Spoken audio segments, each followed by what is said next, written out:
Oh, it's been a while since I've done a Chosen Live. Welcome, ladies and gentlemen, to another stream. This is the first Chosen Live of 2023. Where does the time go? Now, the first question that will be asked is, where was Kings of Pop Culture yesterday?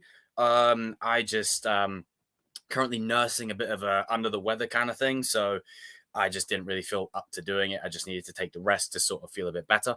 But having said that, there is a schedule that I will be releasing very, very soon with the latest developments with regards to streams and videos. And I know I did a video way back when talking about updates and my plans for the channel and just the general sort of approach I was going to have for this channel going forward. And I'm pleased to say that I've got the ball rolling in a couple of places. So it should be good. Should be pretty good. Cheers. This is not beer, by the way. Shout out to my friend Angus if he's watching for getting me this mug. It's not a mug, it's a glass. And in case anyone's wondering, no, it's if I say anything that's unsavory in this stream, it's not my fault. It's okay. Like I said before, it's totally not Pepsi. Totally not Pepsi. Let me just run through the chat and see how everybody is doing. AR, Lisa, Brian, Tristan, Charlie, Luke. Scroll down. Jermaine, Evan, the man, the myth, the legend is back. What's up? I would say it, but I have a clip.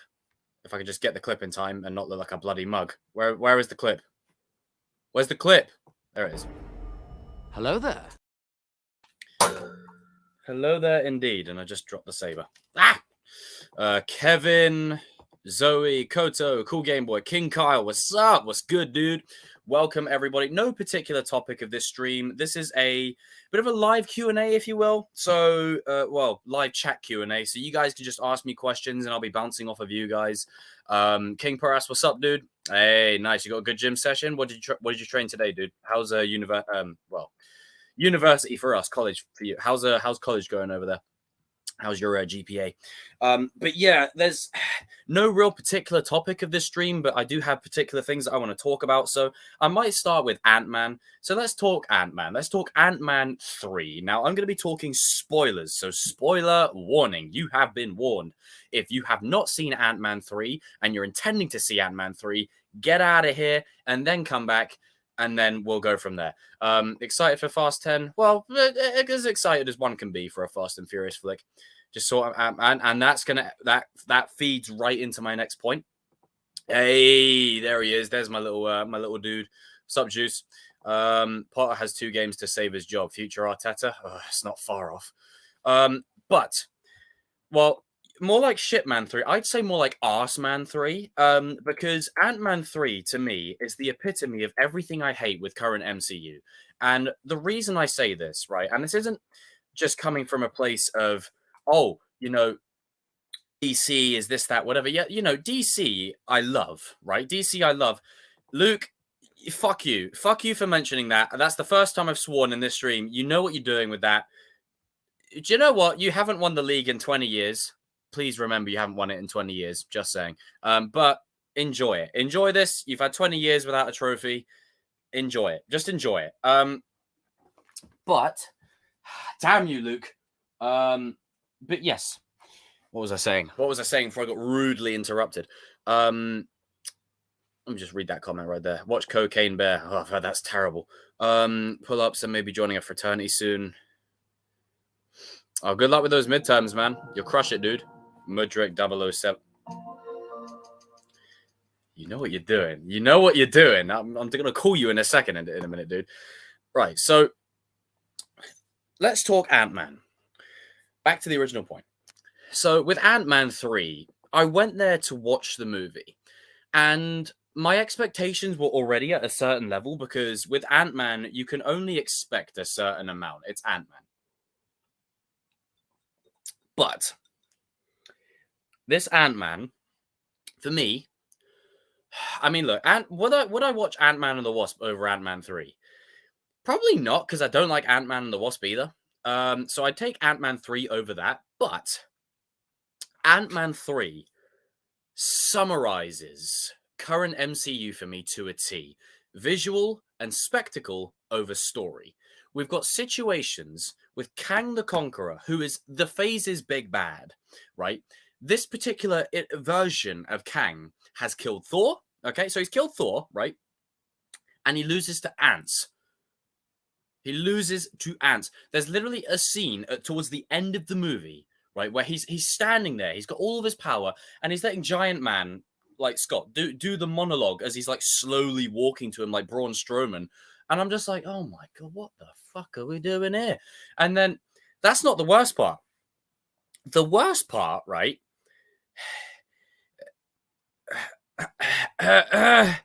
Luke, I swear, stop. Right, I'm talking Ant-Man 3. Stop mentioning football, dick.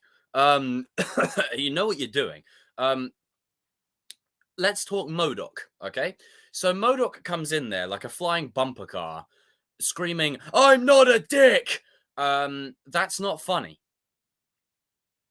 To me personally, it's not funny. I don't think it's hilarious. I think you do a disservice to the story. You insult your audience by constantly having these little moments where, oh, Stuart, don't encourage, where you constantly have these little moments where we're sitting there watching it.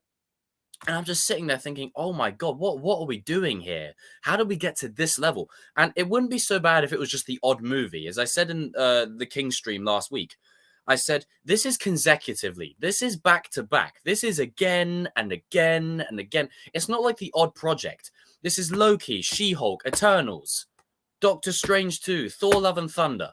It's constant. Like it keeps going on and on and on and on and on. And one thing the movie does that I absolutely loathe and despise is something that a lot of superhero movies and shows tend to do because it's trendy, is shitting on the protagonist for their decisions.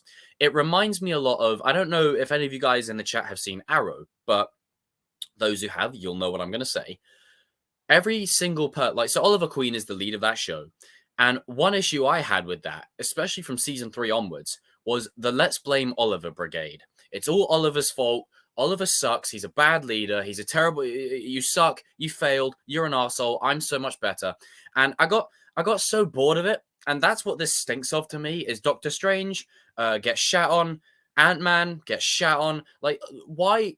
Who's writing these things and thinking, sorry, a professional screenwriter is hired and the line, "I'm not a dick," is put to screen. Like, I don't understand where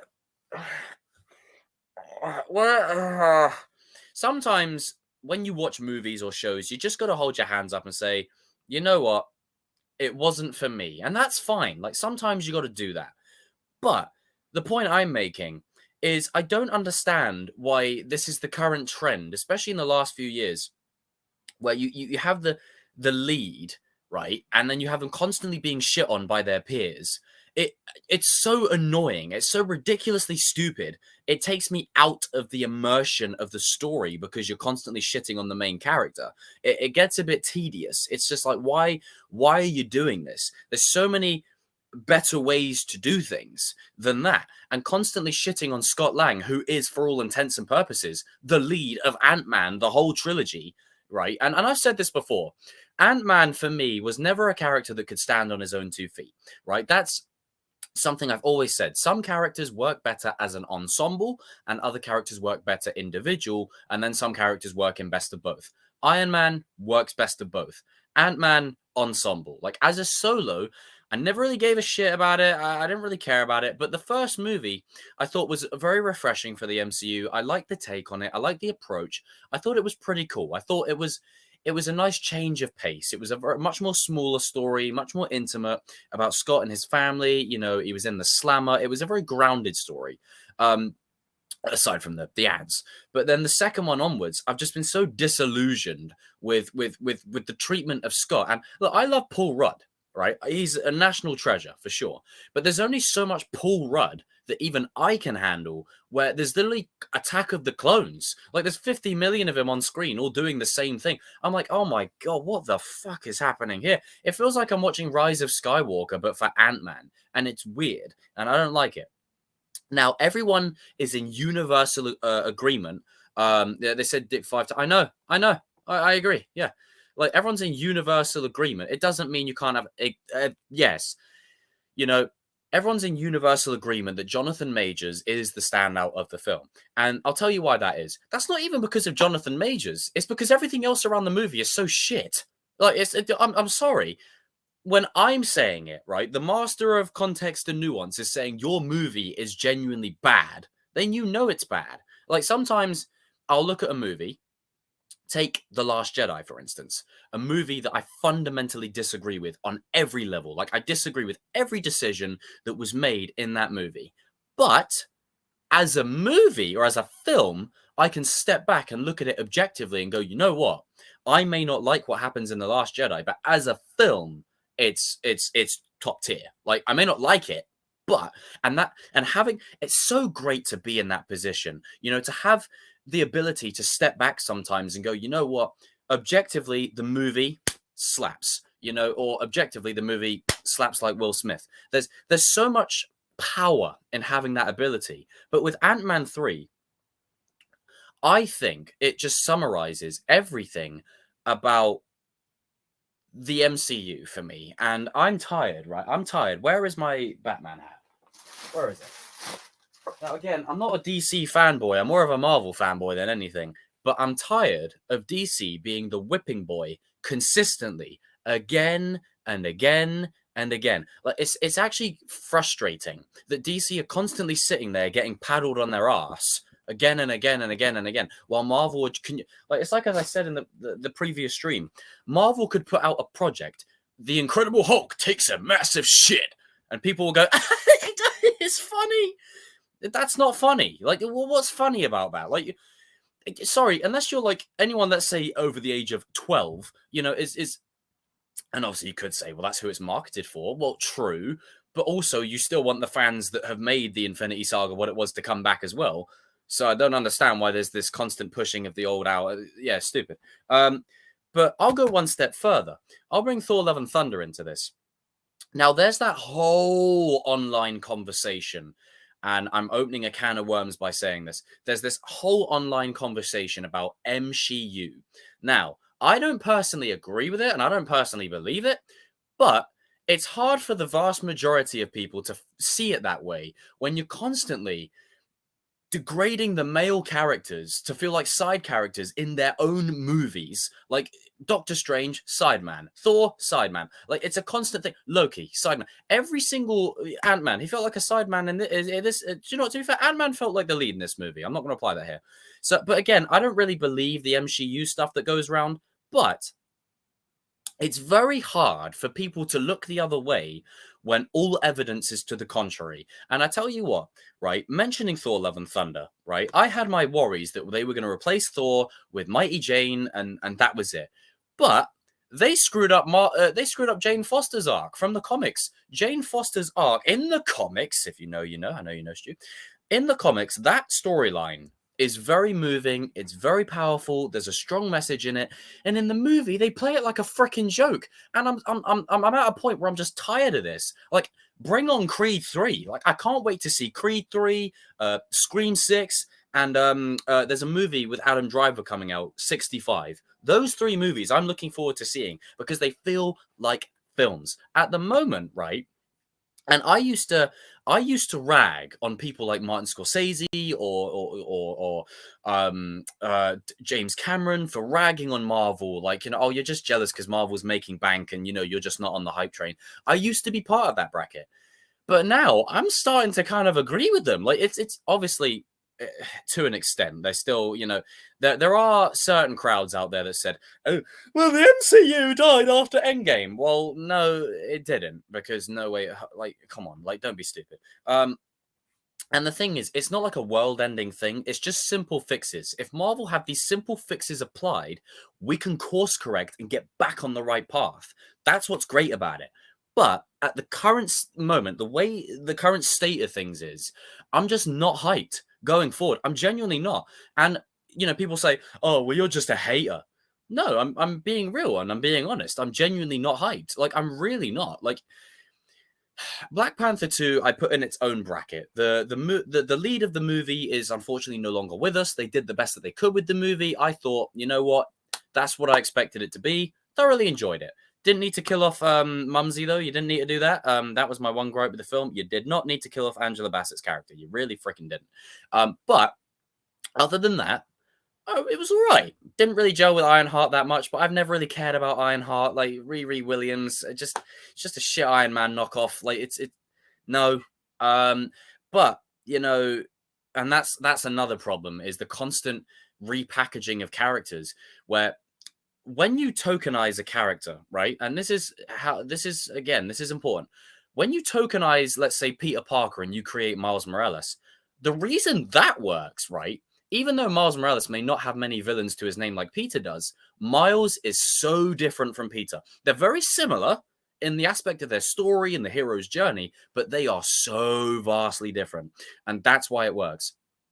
Ironheart, it's literally Tony Stark, but you know what I'm trying to say? Like, I don't want to open too much of a can of worms, but you know what I'm trying to say. Like, it's literally, there's a reason why certain characters have had their comic book lines rebooted, rehashed, and rebooted again. Like, there's a reason why they always go back to Steve Rogers, or they always go back to Tony Stark, or they always go back to Professor X and the X-Men. There's a reason why. It's because certain characters are more bankable than the other. And when you put out a show like She-Hulk, right, that is the biggest piece of dog shit I've ever seen. I'm sorry, that show is beyond terrible. The writing is terrible. The effects are garbage. The storyline's awful. And again, the constant shitting of the protagonist. I know She-Hulk is the lead of the show. Rightly so. It's her show. But it's like this constant trend of shitting on the older legacy characters. And it's just like, no. I'm not vibing with this. Like, you're forcing it down our throats, and no. And even that aside, right, that's a whole wave and web in and of itself. But then you have the situation of your stories are shit. Like, I'm sorry. How many times are we going to use the setup excuse? Right? There was a whole phase of development, right, in phase 4, where it was like, okay, we're setting this up. We're setting it up. We're setting it up. We're setting it up. We're setting it up. Like, I'm at a point, right, where just get me to Secret Wars as fast as possible. Because if it's like this for the rest of Phase 5, oh my God, it's good. Like, Guardians 3, I have no doubt that Guardians 3 will be good. Because that's the ending. That's the swan song for that roster of characters. Most of them are probably going to die. Rocket's probably going to die. Drax is probably going to die. And maybe Nebula. Everyone else will probably get like a happy kumbaya, job's done, pass the mantle on to someone else kind of thing. Adam Warlock will fill that role. But I just feel like, aside from Guardians, there's not a whole lot that's coming up. And this isn't just a Marvel thing. This is a superhero thing in general at the moment. Superhero fatigue has been a massive problem for a long time now. And it's really starting to seep in now. It really is. And I said this the other day, the Infinity Saga is the modern age Star Wars. Like, it's the modern age Star Wars. It is the Star Wars of the 21st century. Primarily because 20 movies, interconnected universe, it had never been seen before, and it had never been done before. And unfortunately, because of Infinity War and Endgame, there was a bunch of people that jumped on the bandwagon and pretended they were fans of everything the whole time. And no, you ain't. There's nothing wrong with new fans. I don't want to be a gatekeeper, but let's not pretend. Like, come on. So yeah, Guardians of the Galaxy 3 will be good. I have faith the Secret Invasion will be pretty good because it feels very grounded. Thunderbolts, that should be good. It's just when it comes to the broader MCU, I just don't care. Like, when the next trailer comes out, right? Because that Ant-Man 3 trailer, when the prospect of Kang being in the movie, right, was put out there, I was like, you know what? I don't really think that can work. And then I saw the trailer and I was like, okay, yeah, that could work. So this is why I always say trailers are an art form that are designed to whet your appetite, to get you to buy a ticket and go and see it. Remember, I know there's going to be someone that says in the comments, but I'm a fan and I get what I want. I'm a fan. I matter. Yeah, you do matter. But at the end of the day, right, it's called show business. Just swallowed a huge lump of ice there. It's not beer, it's just Pepsi, YouTube. But you know, it's not often I come across a live stream hosted by a fellow Brit. Hey, Dr. Mad Studio, what's up, dude? Greetings from Merseyside. What's up, dude? How are you? Damn, how did you wait? Are you new, like as in right now? Because if so, that's sick. Welcome. But you know, I mean, hey, you know how we Brits do it, man. We roll deep. You know, we're honest.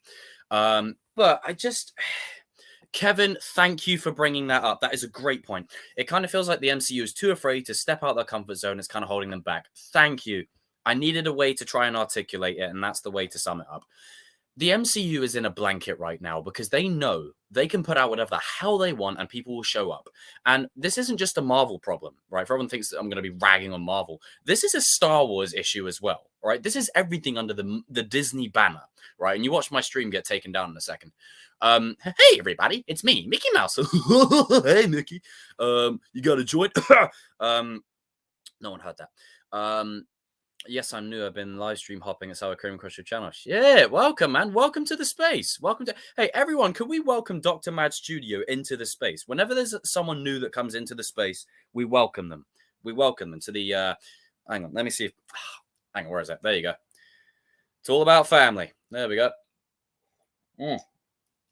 Welcome to the space. This is coming from someone who enjoyed Phase One.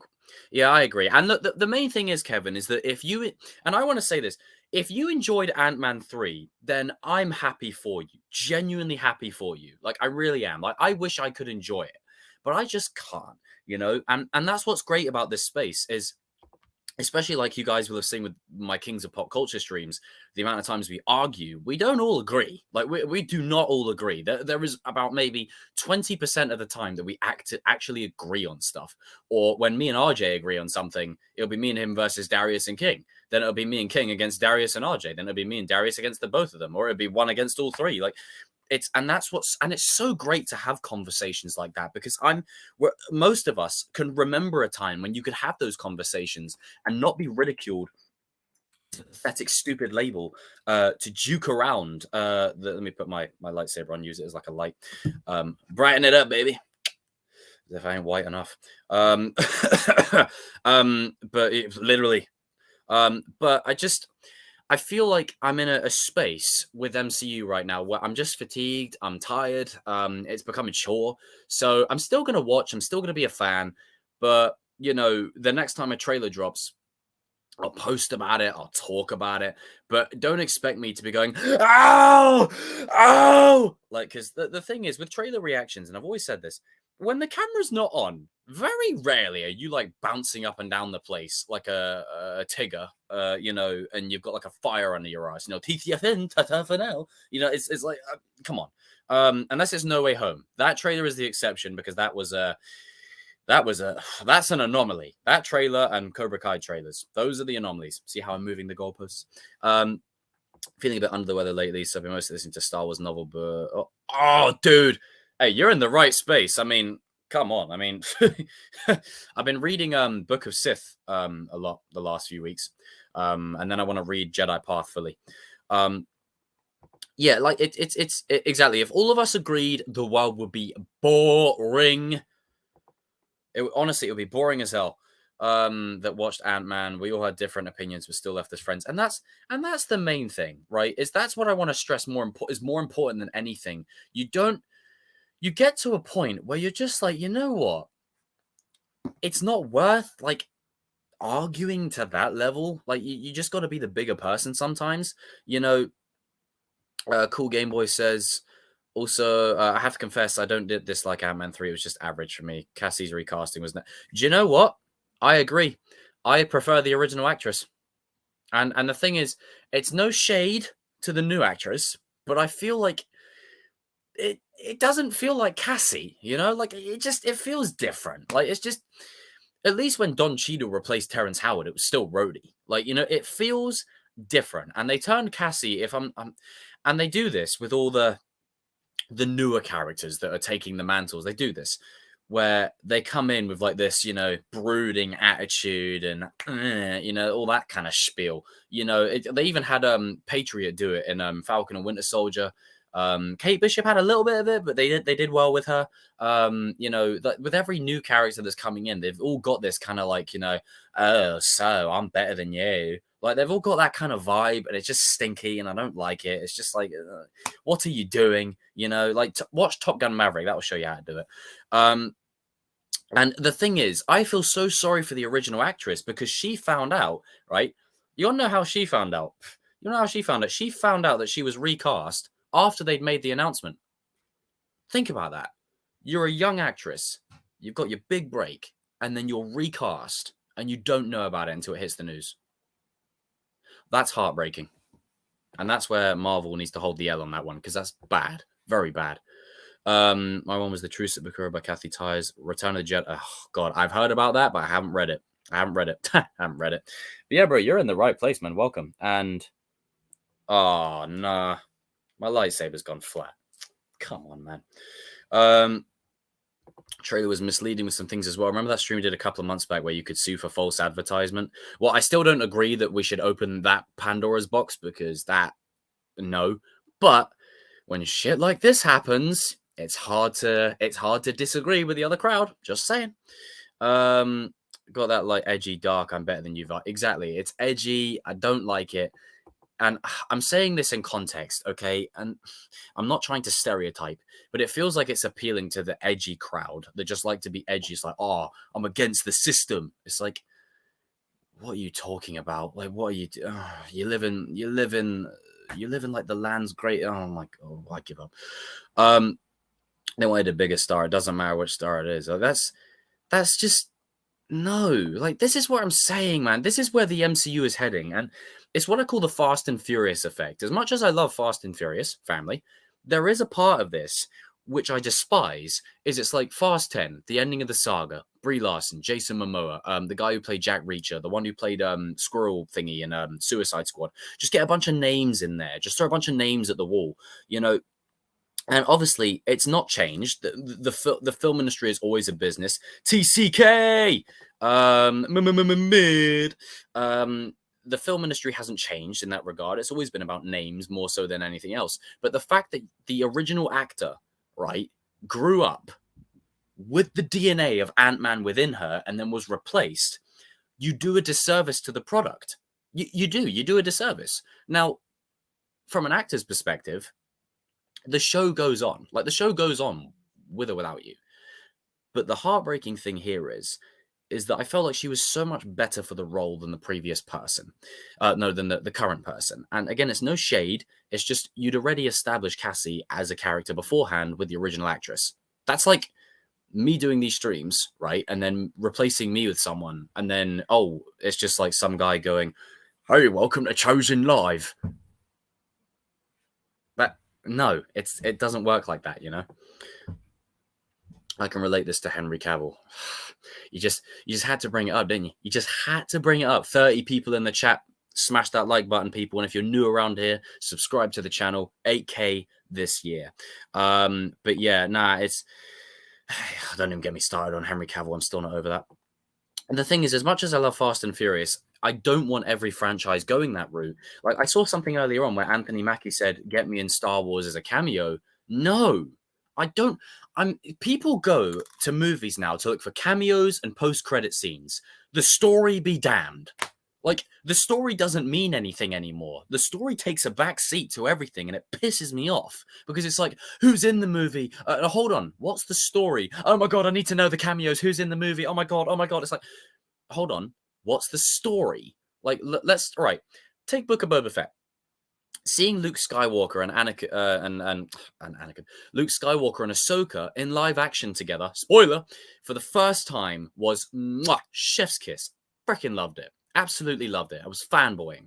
But the story of Boba Fett was non-existent. So you could have just had that in The Mandalorian. Like, this is what I'm saying, is we live in a world now where we go on YouTube, kind of ironic, where we go on YouTube and we go, oh, breakdown, Easter eggs. You know, we do that shit. And it's like, oh my God, you can find this in this movie, find this in this show. It's like, well, hold on. What's the story? What's being presented to us? What's the story here? And again, like The Last Jedi, it's just always a good go-to example. I don't agree with it, but at least there's a story there. I may not agree with it, but the story is there. Like, Ryan took great pride in that story, regardless whether we like it or not. And there's Easter eggs, but no one wants a good movie anymore. Perfect timing, Tristan. No one wants a good movie anymore. It's just Easter eggs and cameos and who's in it. How does it call back to this? It's like, what's the story? Like, Creed 3 is just around the corner. I'm kind of annoyed that Sylvester Stallone isn't in it because it's Rocky. He's part of the DNA of the franchise. But even though he's not in it, right? Even though he's not in the film, I know that Michael B. Jordan and Jonathan Majors and Ryan Coogler, everyone that's involved with that is going to make sure it's a damn good story. So even though he's not in it, it's still going to be a good story. That I can forgive. If it's a good story and it doesn't have everything I want, I can put my expectations and my fanboyisms to one side and go, you know what? That's a good story. That's lost. It's like a forgotten art. It's like watching these pickup artists trying to teach people how to talk to the girls. It's like a forgotten art. People don't know how to introduce themselves. Hey, I think you're pretty. Would you like to go out? Like, it's like a forgotten art to people. Like, it's a bit of a random comparison, but it just came across my mind. But it's we live in such a time where it's all about what's in it versus what is it. You know? God's sake, my lip. All right, why are you looking at my lips, dude? God damn. Mike is a favorite of mine. Follows Corin Horn. I loved Corin Horn stories. Corin Horn, man. I played a Battlefront 2 mod of the old game. Used Corin Horn a lot. Today, yeah, it's just quantity over quality. It's ridiculous. Like, it's so annoying. Oh, channel for a young, stupid fool. Welcome back. I haven't seen the movie, but I heard that Cassie had some resentment towards Scott for being gone for 5 years. That feels wrong because she showed no... Yeah, and the thing is, right... I agree, Natalie. Christ. Bit under the weather. But no, I agree. So essentially, you know, what I'm going to say here is... in. Season 5 Robbie hair. Well, it was the season 5 Robbie hair. It's just I haven't styled it or anything, so it's just kind of a mishmash at the moment. But I'm growing it out to man bun it again temporarily, and then I might go back to a buzz cut. No, I'm joking. I'm not going to do that. It depends. If I get like a fighting role, then I'll need a buzz cut. Thank you, Augustus. I appreciate you, bro. Appreciate you, man. Right back at you. Bang. So right. Let's take it like this. I'm going to do my classic line. Okay, Jacob, we know you don't like the approach they're going with Cassie and Ant-Man 3. Too bad. That's what we're going with. Okay. All right. Fine. I don't get a say. Okay. So Cassie is this way. That's that. Fine. I don't get an opinion. So if you're going to have Cassie be resentful to Scott, the way you do it is you not only earn it, but you make her feel, you make it feel, you use it as the emotional tether of the story, man. It feels like it was just tacked on in there last minute just to give Cassie something to do. It feels like an afterthought. It feels like a fucking afterthought. If you wanted anyone to believe it, you would have put that in there in such an emotional way. And they didn't. They just put it in there, just like, Dad, you were gone for 5 years. What was I supposed to do? And I'm just like, oh my freaking Christ almighty, where the hell is this coming from? This doesn't feel earned. It doesn't feel organic. You're telling me this, and I don't believe you. And now there's a whole load of people in the quantum realm. So all this stuff that we're just throwing in there that was never there before is very MCU-ish at the moment. And I'm in a space where I'm kind of bored of it now. You know, it's getting repetitive. It's getting tiresome, and I'm not enjoying it. Like, I'm gonna be honest with every single one of you, right? You guys know, you've known me long enough. I try and keep it as real as I possibly can. I am not enjoying it whatsoever. And for me, story over spectacle any day. Now, Inception has spectacle, but it also has story.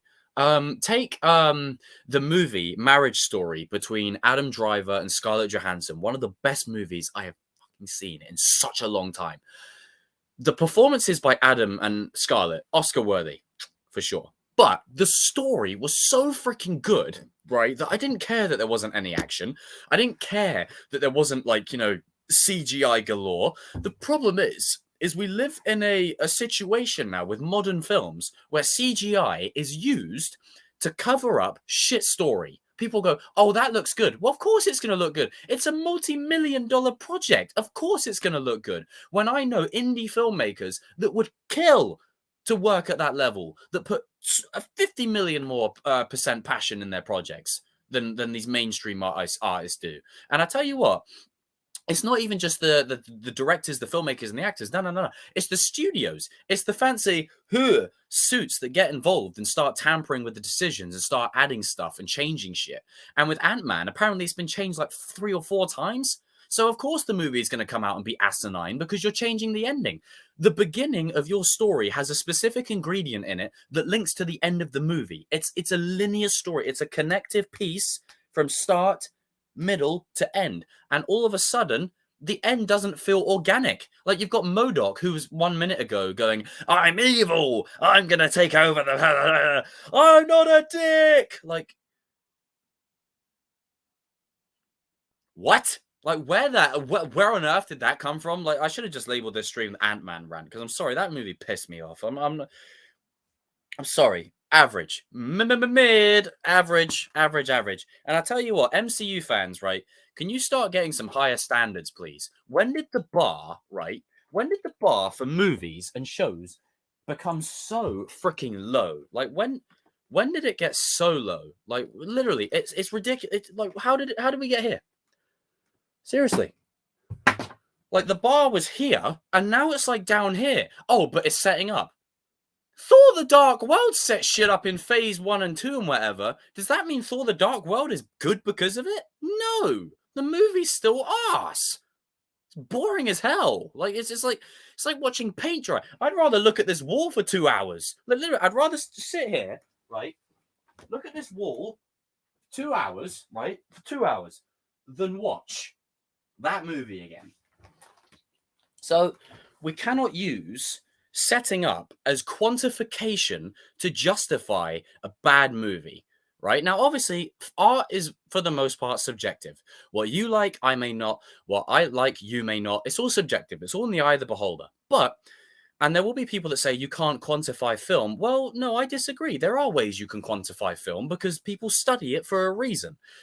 Again, going back to The Last Jedi, there is a 3-act structure, right, in place in a trilogy for a very specific reason.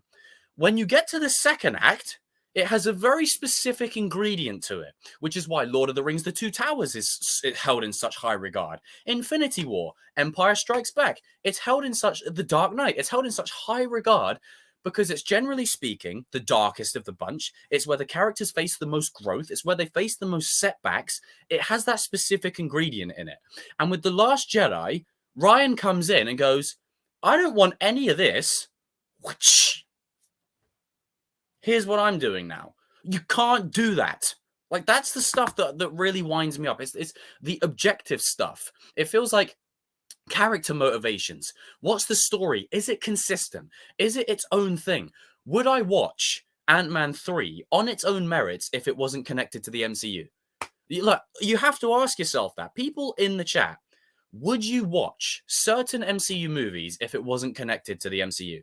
Now, obviously, you're going to say, oh, well, it is connected. So, yeah, I know, but I'm saying, just hypothetically speaking, if it wasn't connected, would you be watching it? And would you also say, oh, yeah, that was a good movie? No, it was average at best. Like, borderline a 6. And that's pushing it. Like, that's really pushing it. I'll give it a 5.5. I'm not watching that shit ever again. Fuck that. I'll give another example, right?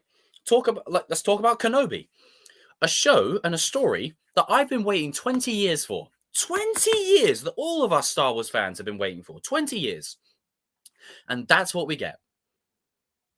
That is what we get for 20 years of waiting and ideas of how the story could play out and how cool could it be. That's what we get. But oh, it's Kenobi. Hayden Ewan back. So you'll watch it. That's what these companies are doing at the minute. It's selling you the nostalgia, right, of X, Y, and Z. And I'll link it to DC. That whole Flash trailer was nostalgia bait to its core. You've got Snyder bait. You've got Keaton bait. You've got, like, it's all in there. It's all in that trailer. And for me, the movie could be good, but it's not earned. That movie is not earned by the DCEU. It's not earned. You're using the Flash's biggest story in his first ever movie. And then you got. I've talked about Ezra Miller and his bitch ass a lot. I've talked about him at nauseum. Get him the hell out of there. Rather amputate my own head with a rusty saw. Oh, I don't know if I go that far. But I would watch Black Panther. It wasn't connected to the exactly because Black Panther can stand on its own merit. All right, starting to get hot now. Oh, ow. Because Jesus. Oh, because Black Panther can stand. Jesus, I got full on Steve Harrington hair at the minute. Because Black Panther can stand on its own merits. That's what makes it work. And that dragon design, sexy. But yeah, it can stand on its own merits. No Way Home can stand on its own merits. Thor Ragnarok can stand on its own merits. Iron Man 1, 2, and 3 may not like all of it, but they can stand on their own merits. Captain America's trilogy can stand on its own merits.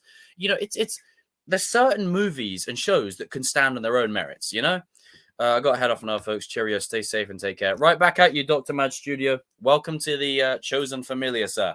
Hopefully, I'll see you in a future stream or two, pal. Hopefully, see you in a future stream or two, man. Appreciate you for popping by. I like the Mike Wazowski looking display pic there. The feeling that, you know, hang on, there's a lot of chat I got to catch up on. Most MCUs are not good, but we give them a pass because it was Marvel. Can't make that excuse anymore. I'm tired of it. I got that feeling that Marvel movies started going downhill with Doctor Strange, but yeah, I mean, I've talked a lot about Love and Thunder and how shit that movie is, but now, if you were to say to me, would I take Ant-Man 3 or Love and Thunder? I'll take Ant-Man 3 because Love and Thunder is a different level of shit. Steve Harrington, hey, Steve is the man. Probably kill him off at the end of the show. No, they probably won't. It'll be too much of a fan uproar. But they kill Eddie though. I can watch the Iron Man movies and exactly you can watch them on their own merits, and that's pretty much the larger point that I'm trying to make is you can watch certain movies on their own merits. It feels like now everything is like it's set up so the movie can suck. Well, how did we get here? Like, how did we get to this? Oh. Exactly. I mean, look, we can all unanimously agree Ghost Rider 2, Spirit of Vengeance, is one of the worst movies I've ever seen put to screen. The soundtrack's sick. Nicolas Cage is Nicolas Cage. The feeling and the tone is good. It's just the movie's shit, you know? And we can all agree on that. And if someone out there goes, you know what? I like that movie. I'll go, okay, I don't necessarily agree. You like acid trips for movies, but fair enough. You do you. You do you. But you know, it doesn't exempt the movie from criticism. And why we're in a time at the moment where literally, right, I don't know who's worse, Snyder fanboys or MCU fanboys. I don't know who's worse because you say one negative thing and they just go, you know, it's like bloody Jabba the Hutt going, he's a head of Wookiee. Like, it's like, just calm down. Like, it's just hit the brakes. Icon, it's from Hitchhiker's Guide to the Galaxy. Oh, really? Oh, that's a name I've not heard in a long time. Black for Chadwick. Hey, Chadwick's the dude. Speaking of Stranger Things, I was hoping yeah, they won't kill Robin. She's a cool character. I like her. Yeah, I don't know. I mean, apparently the King was telling me the other day they've cancelled Mighty Ducks now. Season 3 is not going ahead. Apparently it's cancelled. 26 people still in the stream, ladies and gentlemen. Let me just listen to the audio. Okay, my audio sounds good. Sweet. We're 4 likes away from 20. So if you haven't smashed that like button, smash that like button. I genuinely love Shang-Chi, Legend of the Ten Rings, and No Way Home. I've yet to see Eternals, but I'm hoping that it'll actually be good. I temper your expectations. It's all right. It's okay. I mean, Icarus for me was the best part of the film.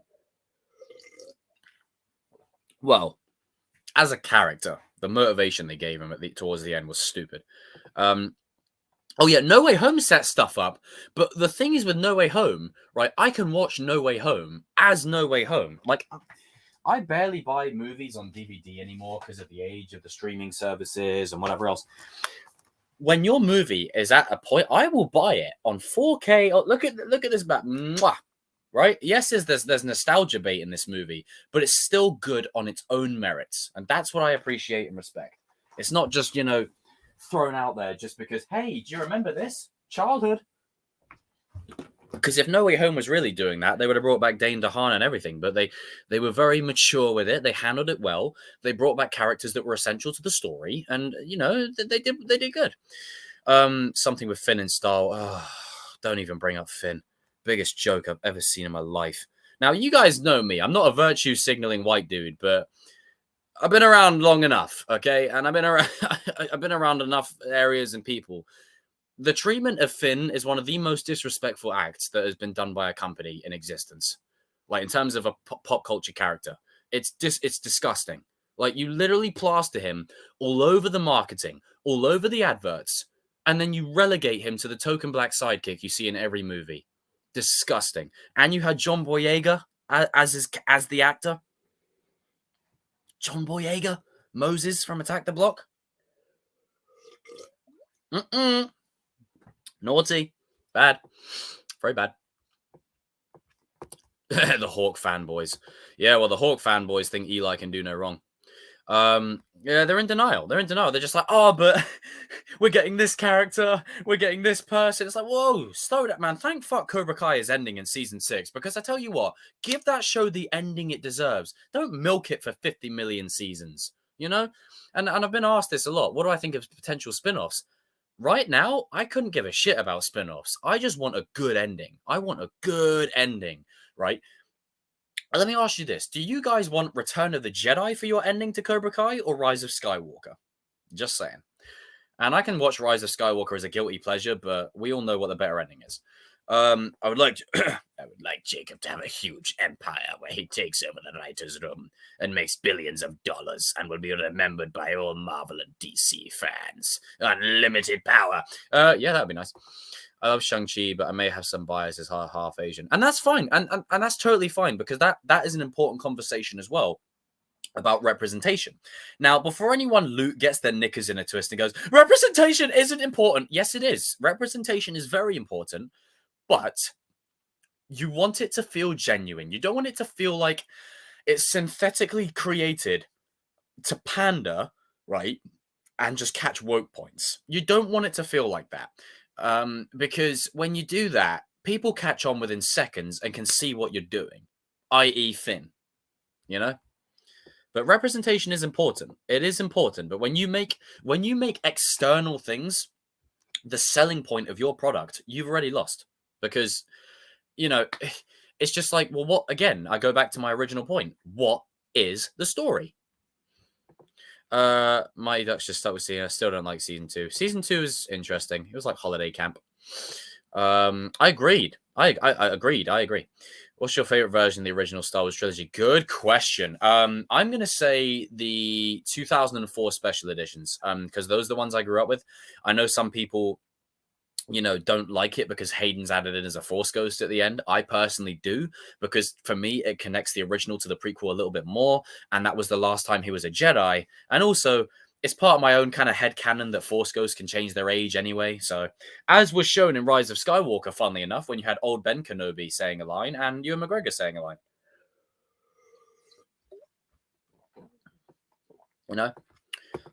Yeah, just Cobra Kai spin-offs. Let's just do a spin-off of everything. And to be honest, this isn't even a Cobra Kai issue. I'm just tired of spin-offs. Like, that's my issue. I'm sick of I just want one mainline continuity, Yeah, Tony, I watched a video the other day. I forgot the channel that did it, but they said, you know what? We're really missing Steve and Tony. We really are. Represent how the actors need to be good. Needs to say it with me, guys. Cash grab. Cash grab. Hello there. Hello there. Sup, dude? Shout out to Cody, Shamoon, RJ, and Darius that are living it up in Atlanta at the minute. Wish I was there. Good to see you guys having fun. 65. I just love dinosaurs. Damn. Passion. Too much real world political. Is it? 8 out of 10, man. Sorry, Danny. I couldn't help it. That quality, yeah, Dark Vander.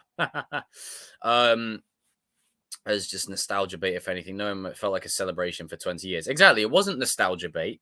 It was a very fitting movie. And I'm glad that Darius and Shamoon have entered, because this is something that we've all talked about quite a lot, is this constant wave. Now, I've been ragging on Ant-Man for the last 50 minutes and current MCU, but where I have an issue with the unnuanced people in the world is they say that No Way Home is overrated.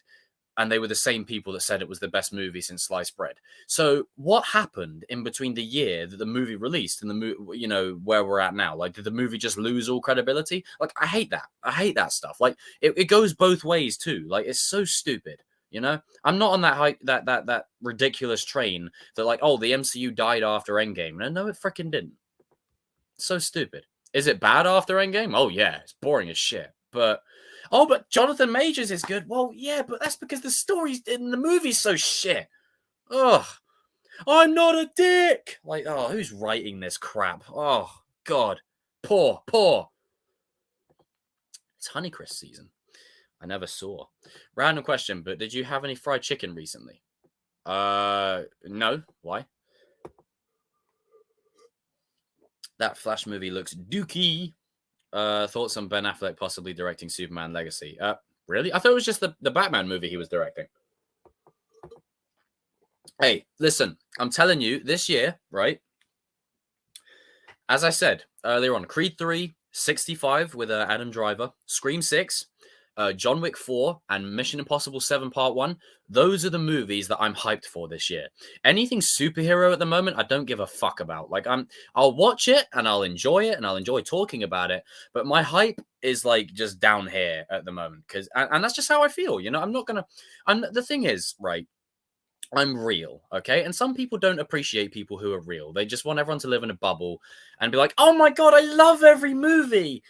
No, because if you don't have no benchmark for quality, then you just get a load of shit.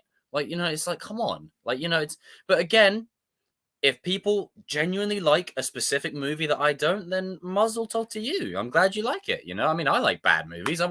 Hell, I'm excited for Fast 10, as stupid as it looks. Like, it's, we all have our shit, unless it's Outer Banks. We can all universally agree that is the biggest pile of dog shit ever put to screen. But, it's just, I think people forget that everyone's individual, It's like, I was talking to someone that said they weren't a fan of Top Gun Maverick. And I felt like flipping out. I was like, what? How can you not like? I mean, again, I do stand by my original point. How the hell can you not like Top Gun Maverick? It's one of the best movies I've seen in the last 10 years. But if it wasn't for them, it wasn't for them, and that's what you got to roll with it, But again, that's the subjectivity of it. But when I try and emphasize is objectivity, you can quantify a film, and when I tell you the visuals in Ant-Man were fine, the acting was fine, the director, from the technical side, right? The acting, the directing, the filmmaking, that was fine, right? The script was terrible. The character choices, the editing, the pace, cucking Hank Pym. Like, why? That's another thing. Just this obsession with cucking characters in media at the minute. It's weird. Like, can we stop? It's just weird. Stop encouraging that crap. It's just weird. Like, honestly, is it just me that's noticing that's a little bit weird? Then you've got Michelle Pfeiffer's character, Janet, that holds literally critical universe ending information, doesn't say a damn thing. That makes zero freaking sense. Then you've got Cassie blaming Scott for everything when it isn't earned. It's not organic. They haven't done it in an organic way. I don't believe it. They're just throwing it in there just to give Cassie something to do. And then Jonathan Majors is an afterthought. Like, he's just tacked on in the middle of it. Oh, but he's the best thing about the movie. Yeah, I mean, Ben Solo is the best thing about Rise of Skywalker, but does that mean the movie is exempt from criticism? Nope. Old characters at the end of Secret Wars and use that as a soft reboot. I agree. Me not liking it. Exactly. This is the other thing, is I don't really care about that identity politics crap. I don't care. And the tribalism and the toxicity of it all, I just can't be bothered. Like, I stay away from all that. But, sometimes I like to address it because it is part of the conversation or people will bring it up, but it's not something I personally care about. Exactly. Now that's true representation. And also this is also the thing. Falcon and War Machine is not representation. That's diversity. Representation is T'Challa. That's the difference. Oh, that was freaking good. You cannot go wrong with a bit of cola with some ice. Anytime I go to the cinema, they always have that playing as the load up. John Wick 4 looks so freaking good. Exactly. I'm not gonna fake it. Like, I don't know. This is why. Do you know what? I actually feel like, just to gloat a little bit here, this is why I feel like people have gravitated towards me on this space, because I'm real. I'm just honest. And even if you don't agree with me, you know that I'm being honest. I'm not, playing it up for the camera like, oh my God, this movie was the best thing ever. 10 out of 10. Like, no. I mean, and I know movies are 10 out of 10. Even Kubrick movies, you can look at and go, you know what? That's, like, it's a 10 out of 10's thrown around so much now. He's All That, or Ant-Man 3, or Holiday Special. Well, I'll take Ant-Man 3 because it's not that level of bad. Holiday Special level of bad makes me want to put a gun in my mouth. And He's All That, I have to probably have to be drunk while watching. Ant-Man 3, I will take over those two. I'm not putting it in that category. There's a special category for those two. There are Jaws 4 lovers. Jaws 4 is terrible. Anything after the second Jaws is just awful. I mean, Jaws 3 is all right. Superhero from Blue Beetle, our boy Sholo and 2, been a fan of Jaime Reyes since 2011. Exactly. I mean, I'm sure Blue Beetle will be really good. And I'm hoping that it is good, because with Cobra Kai coming to a close, I want it to be good for Sholo. As an actor, this could be his only break. Like, no joke. I know people think, oh, he was in Cobra Kai, everything will work out for him. Well, Ralph Macchio and, William Zabka were in Karate Kid. Well, what did they do after? Mark Hamill and Carrie Fisher from Star Wars. I mean, yeah, they're in Star Wars, but what do they do after? Mark Hamill was the Joker, I know. But I'm just talking in terms of, like, roles and quantity and what they're known for outside of that. It doesn't necessarily mean, oh, yeah, they're going to be peaches once the show's done, And it's tough, Joe, who plays Kylo, he was in a film that I've talked about called Grid Iron Gang. Like, he's in that with a buzz cut and stuff. I'm like, damn, and that movie released in 2006. So you never know when your next role's coming in, Cartman crap, you're not wrong. Booster Gold, agree. I didn't know Fast 10 was the only first part. Fast 11 is the final. Yeah, everyone's doing Infinity War and Endgame now. Like, it's... Well, to be fair, definitely have those part 1 and 2. That's where it started. And if you want to be even more objective, sorry, MCU fanboys, that's the truth. And then if you want to be even more objective, it's Empire Strikes Back and Return of the Jedi. Just saying. Anderson, what's up, dude? And Tanner wants to be the new Robin. I mean, yeah, but it depends though, because Damien's a lot younger. I would prefer it if he was Dick or Jason. But it all depends on the approach that they take going forward, kind of thing. So I'm hopeful that, there is a lot of that is fitting, if that makes sense. I can see Tanner as a young Jason. Maybe Tim, not as Damien. I agree. Fast and Furious now need cars like Bumblebee to transform now. I know. And speaking of, with Transformers Rise of the Beasts, that trailer, I don't want to get lied to again. Because, again, for me, when it pertains to Transformers, I've said it a million times, get the humans the hell out of there. Like, seriously, no joke, get the humans out of there. We don't need them. Like, we need them, but have them as, like, side characters. Focus on the Transformers themselves. That's why the Fall of Cybertron game series was so freaking good. That's why some of the animated series were so good. It's because the humans took a back seat. Like, it's literally like, we do the same thing. I'm looking at that trailer, and it's like, oh my God, there's a robot talking to me. Really? We're doing this 7 movies in? 7 movies into Transformers, and oh my God, there's a robot talking to me. Like, are we still doing that? Oh, really? God's sake. Huh, I'm not a dick! What if Tanner is Condiment Kit?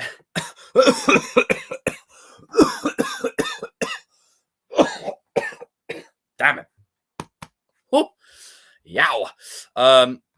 Right, and as of right now, I'm looking at the like counter. We're 3 likes away from 20. Come on, 3 likes away from 20. Let's go.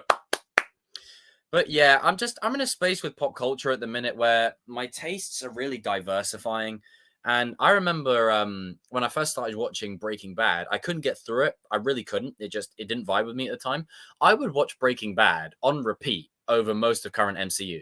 Like, I just, like, no joke, seriously. Like, I mean, obviously, I know it's like, well, it's one of the best shows of all time, but I'm saying on repeat, like, because it's that freaking good. And the show ended how long ago? And this is what I mean. Quality is timeless. It's forever.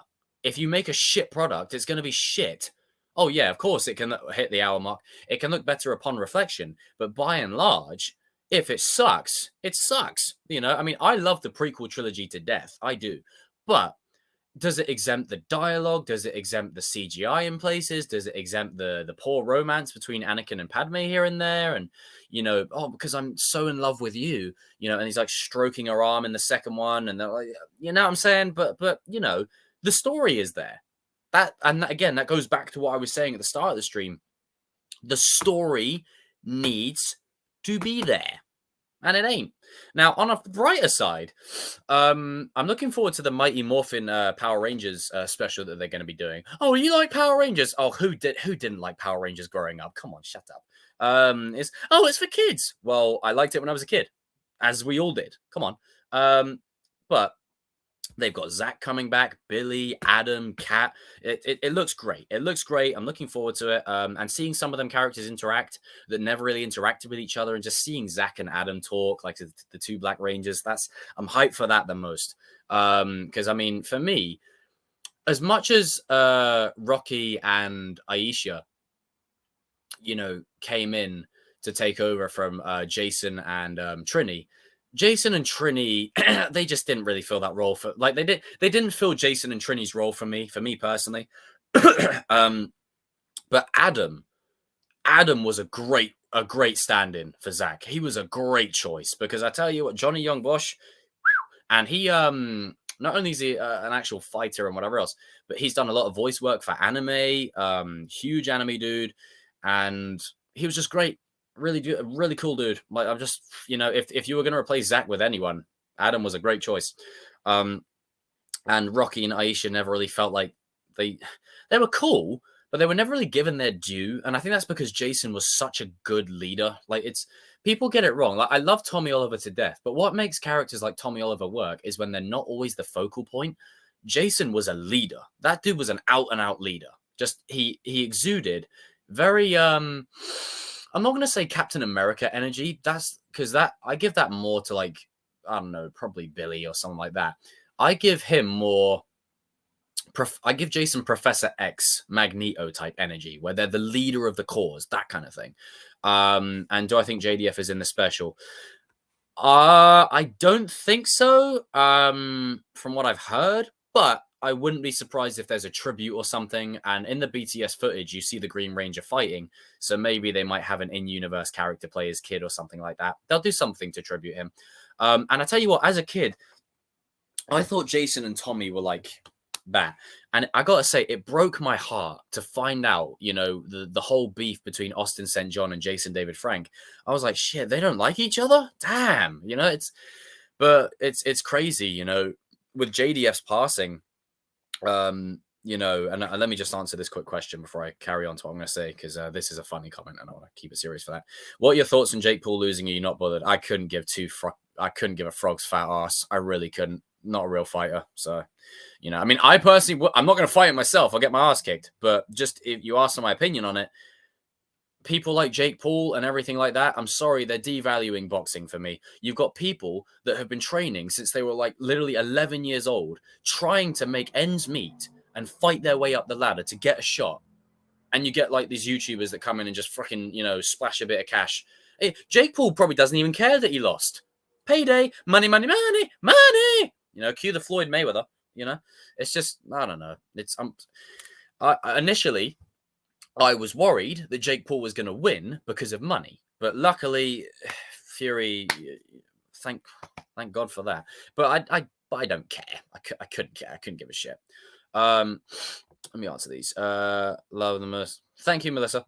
Green Ranger in the trailer will probably to reuse old lines, or it's JJ's son from the comic. Good point. R.I.P. Tommy. Damn right. I mean, I respect that two dudes want to get in the ring and settle their beef in the ring. That I respect. That right there is, it's gonna sound. I know. I cue the comments. Oh my god, did you just say that? Yeah, I did. That's what's being a man is. Like you have an issue with someone, you scrap it out, you talk about it, you deal with it.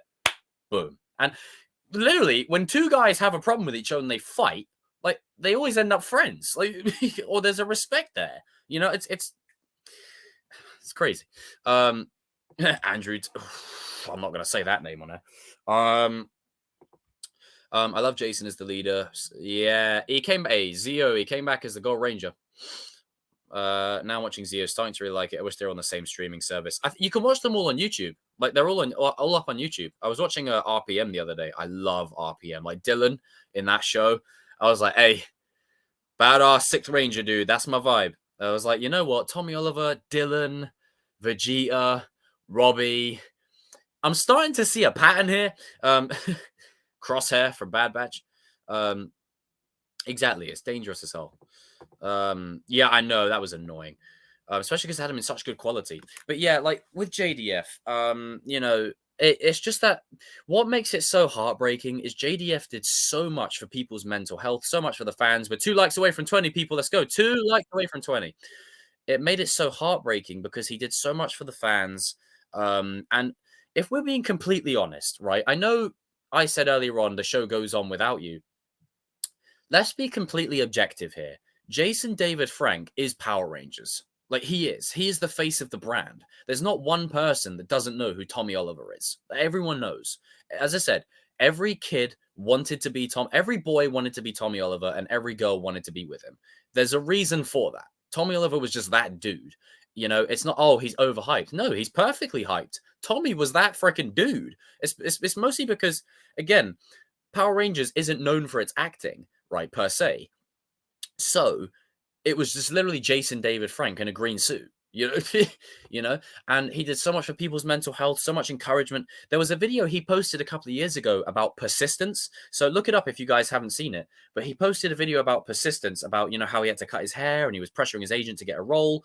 I watched that when I was in a really downbeat, and it led me onto the path to get another job. You know, like it's that kind of stuff. And you would think this dude has it all. He's got the wife, he's got the kids, you know, he's got the fandom, and he's gone. You know, it opens that larger part of the conversation that I talk a lot about, is when it comes to men's mental health. No one gives a fuck. No one cares. Like, really, no one cares. Like, everyone will say, oh, yeah, we care. No, you don't. You don't care. Because then the worst happens and people go, oh, now we need to be better. And then they'll forget about it. And then all of a sudden, oh, yeah, they forget about it. Like, the worst happens and they'll forget about it. They'll go, oh, yeah, no, we need to do better. And then the worst happens again. Like, it's a constant cycle, you know? And that's why I always preach it. And I know people go, oh, don't preach to me. I'm saying it. You know, I've become the very thing I swore to destroy. I'm using my platform to make a political speech. If you've got people within your life that you know, like men and women, of course, or whatever you happen to be, just reach out to them. Just reach out to people. You never know. Sometimes one conversation can change everything for a person. And I say that a lot because sometimes one conversation was all it took for me to not go down the roads that I went down. You know, sometimes I'll be honest, a conversation, the reason I can relate to Robbie Keane's character so much, a conversation prevented me from going down his juvie path. Like, no joke. A conversation prevented me from going down that path in a different set of circumstances, but, you know, prevented me from going down that road. There was a situation where bullying in school, a conversation prevented me from doing a certain thing and to push on and truck forward and never give in. You know, it's so important, you know, and to have someone like Jason David Frank, who is no longer with us, it shows you that no one is safe. No one. If you think about it objectively, like obviously from face value, he's got the wife, he's got the kids, he's got the fame, he's got the glory. People love him. Fans love him. He's healthy. Like physically, he was in the best shape of his life, but mentally, not there. And that is the worst place to be. If you're not right up here, you can't be good here, you know? So if you got friends or you got family, you know, check in on them every now and then, drop them a message, you know, just say hi to them kind of thing.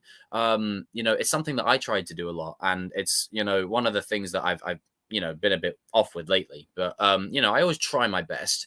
And I encourage you guys to do the same, you know, I really do. Cause I know I've got a lot of young people in the chat right now. And the one thing I can bestow upon you that was never bestowed on me is just lead with love. Seriously, like really do. Now, obviously, if someone screws you over, say, hey, I'll see you next week and kick their ass to the curb. But, you know, have enough love in your heart to go, you know what? You're not good for me. I wish you well in life, but you're over there. Like you create a space and a circle just for you, you know? Man, this stream got really deep. Exactly. Oh, thank you, AR. I appreciate that, man. I appreciate that. And that's why, like, you know, I get asked this question quite a bit as well. You know, and yeah, much love, dude. You know, I get asked this quite a bit as well. Oh, Jacob, do you want your channel to hit 1 million subs and whatever else? I'm going to be honest. No, because for the simple reason, like, if it happens, it happens. But for me, I enjoy the more intimate, you know, conversations that I can have with people where Cool Game Boy, you're in the chat. King Parash, you're in the chat. Kevin, Lisa, AR, people that I see on a regular, you know, and even new people, you know, like, what's his face? What's the name? The name was very unique. Let me find it. Let me find it. Where is it? Ah, there we go. Dr. Mad Studio. You know, it's a welcoming space, you know? It's a space where you guys can literally just come here. You can watch me rant for a few hours, live vicariously through me, and just be entertained, you know, and just take your mind off stuff. And hey, when this camera goes off, I've got my own stuff to deal with too. So, you know, it's not like everything's peaches behind this camera. I got stuff I got going on too. So we're all, it's like Bill Burr said, we're all eating a giant shit sandwich. You know, nobody cares. I don't care. Well, I mean, I care, but you know what I'm trying to say. So just look after yourselves, you know, and also don't wait for someone to save you. Save yourself. Not really interested. After JDF passed, I went to watch more Rex. I knew who Tommy Oliver was. Yeah.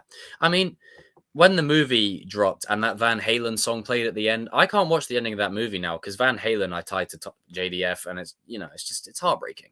And this is one thing that I've really loved with this channel more so than anything else is it's opened the opportunity to have, you know, conversations about how pop culture has got me through some dark spaces and how characters have moved me. And I can have those conversations with other people like you guys in the chat or with you know, my brothers about, you know, how significant things are, you know, and the importance of certain characters within media. It's great, you know, it's great. It wasn't for my grandmother's faith in me, I wouldn't be where I am now. A teacher's assistant at college that helps you with autism. And okay, you know what? That's great, Melissa. You're doing a good deed. Let's just say I can understand on the autism aspect for some reasons, but you know, I can relate. Not for me personally, just in general. So yeah, you're doing a good thing. Keep up with it. And the camera, exactly. You have no idea what people are going through. So that's why, you know, I mean, with me, like when I get hate comments and stuff, I don't really care. I'm just like, just fuck you, you know. But sometimes one comment is all it takes. On a good day, that comment may not affect you. On a bad day, when you're alone with your thoughts, that can affect you. And that doesn't just apply to anyone on YouTube. That just applies to anyone in general. When you get someone that says a snarky comment to you or a bad remark, it can really hit you. It can really hit you. And man, this stream got really, really deep. But I love these conversations because they're important to me. They're important to have these conversations because for me, this is what's real. And this is what, you know, I'm all about. It's my thing, you know, and it doesn't mean that I don't make mistakes, you know, and I don't screw up. Hell, even recently I made mistakes on some things, but just trying to be a little bit better each day, you know, and I can only apologize to certain people for certain things and we move, you know, and having that in your headspace as well is whenever you fuck up, just look at it and go, you know what? Shit happens, you know? That's the best thing you can do is laugh it off. I'm so sorry to hear that. Can everyone put blessings in the chat for Cool Game Boy immediately? Put blessings into the chat, please. But yeah, like sort of redirecting it back to more pop culture, because I don't want everyone to start crying. But yeah, it's important. It's important. Mental health, very important. Now, what was I going to say? Oh yeah, so Scream 6. I haven't actually spoke about that. So Scream 6, what is everyone's feeling on Scream 6? Now, I think I saw something the other day that said, oh, they leaked the killer already. And I hope that's not the case, because the whole point of Scream is a who done it, and figuring out all the connective pieces of who did this, that, and whatever. Like that, I really hope that the killer hasn't been leaked, because that would really annoy me. But we move, and I'm looking forward to it regardless. I will say, aside from how they treated Dewey in Scream 5, other than that one thing, like I knew he was going to die anyway, but the way they did it, I wasn't a huge fan of. I think it was a very fresh and organic way of rebringing the franchise back on its feet. And I absolutely love the incorporation of Billy Loomis to kill the new killers. I freaking love that. That was so freaking good. When she's like, on the floor and she sees in the reflection that Billy's like looking at the weapon, it's like, it goes back to that thing that even was said in Scream 4. It's like, one thing you should know about remakes, Jill, don't fuck with the original. Like, I mean, come on. So I'm looking forward to it. It's also got Josh Segarra in it. I think that's how you say his name. He played Prometheus on Arrow, and he did a fantastic job. So the likelihood of him being one of the killers, I'd say, is very high, just because of Josh's range as an actor. And I'd say it's a missed opportunity to have him in your movie and not have him be one of the killers.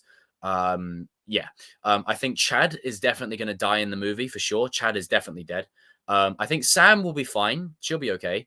Now, as for Jenna Ortega's character, I know this may generate debate. I would kill her off. Now, hold on. I know people go, oh my God, you can't do that. It's Jenna Ortega. Exactly. That's the point.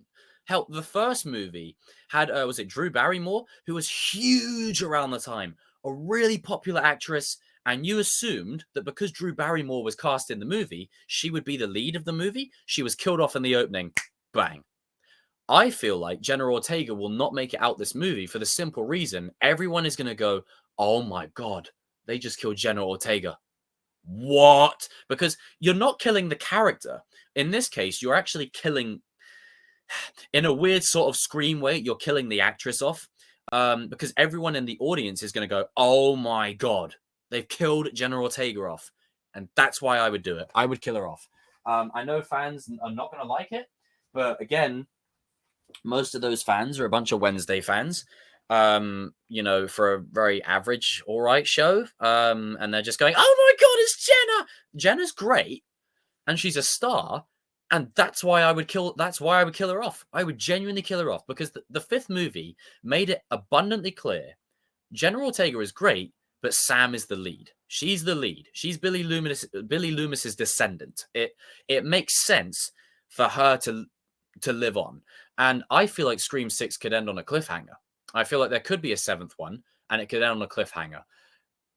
It's going to end one of two ways. It ends within this self-contained movie, or it ends with 6 being on a cliffhanger and 7th being the final one, and then you leave it there. Like, don't milk it anymore.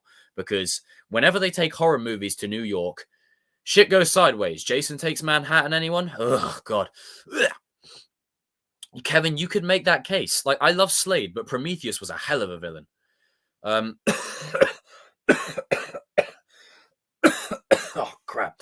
And his theme tune, oh God, the chiming of the bells, and oh wow, thank you guys. It means a lot to be funny in these streams, because it keeps my mind off things like that. Well, shout out to you, Cool Game Boy. Shout out to you. They're going to kill people in Fast 10 as well. Don't be surprised they do time travel. There was a DeLorean spotted on set, so that tells me one thing. Who wins in a dance-off, Wednesday or Adam West Batman? Danny, you know what? Danny, you know what? You've asked for this.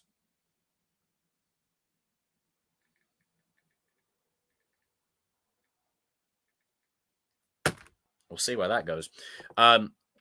But yeah, personally for me, I would kill Jenna Ortega's character off because of the shock value, and no one would be expecting it. No, everyone's expecting like Chad to be killed off, or was it Mindy to be killed off?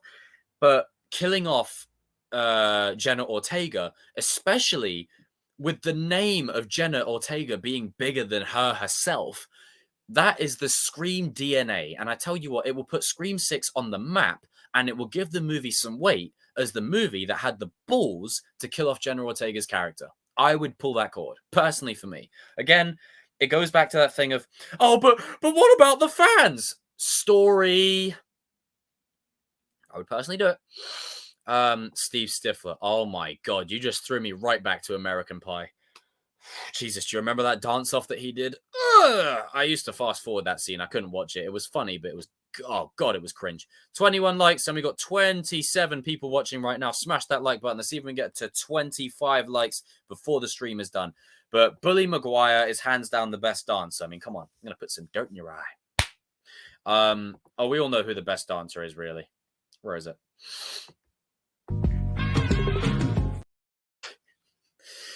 I first got into General Jurassic World spin-off Camp Crush. She voices one of the main characters in that show. Have you seen it? No, I haven't seen it. No. But I mean, I didn't really know much of General Ortega until she was in, Scream 5. But as soon as I saw that movie, I was like, man, that girl's going to be a star. You could just feel it.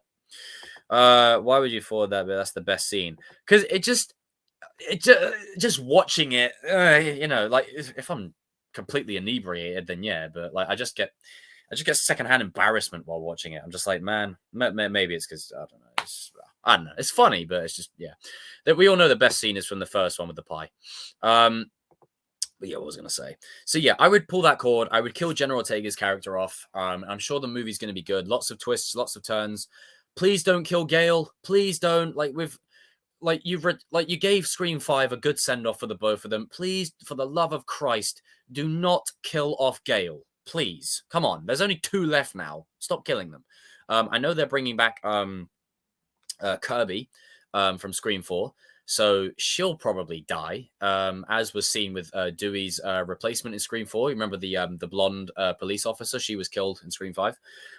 So yeah, I mean, personally, that's what I would do. Hey, Frankie, what's up, my dude? It's crack-a-lackin'. How are you, son? Oh, yes, I've seen your thing, by the way. I'll get back to you on that, brother.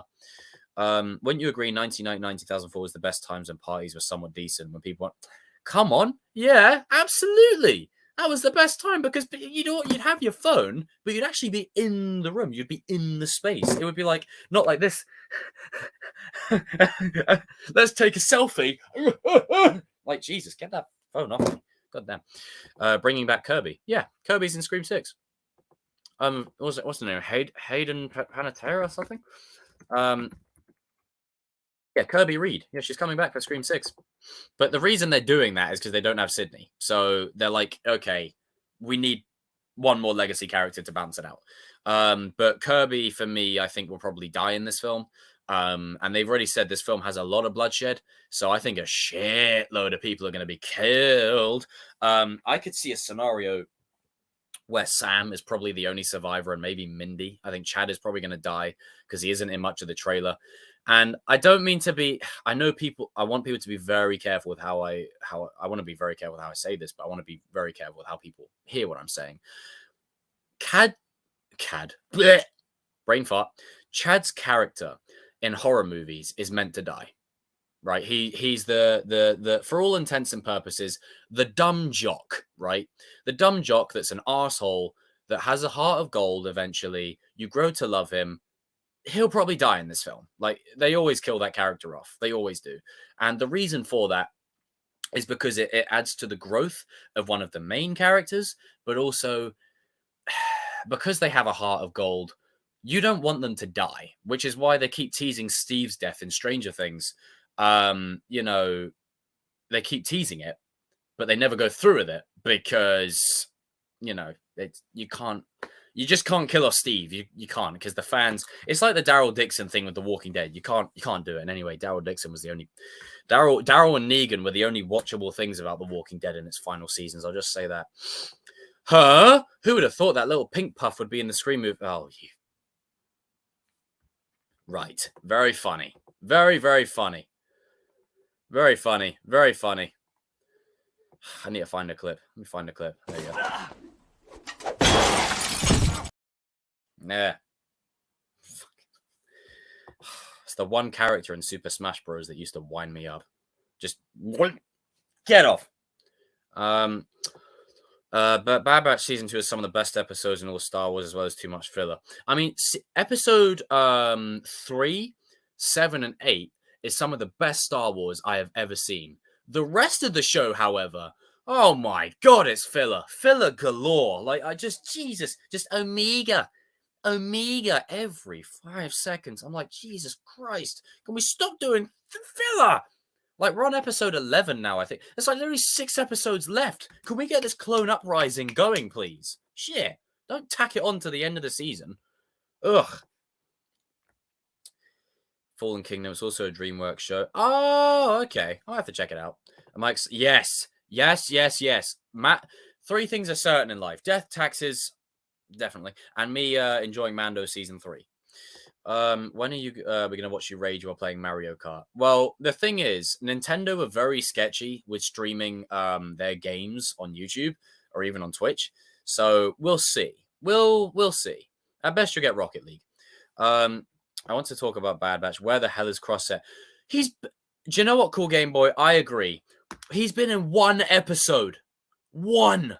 He's the best thing about the show. Do you know, this is what winds me up.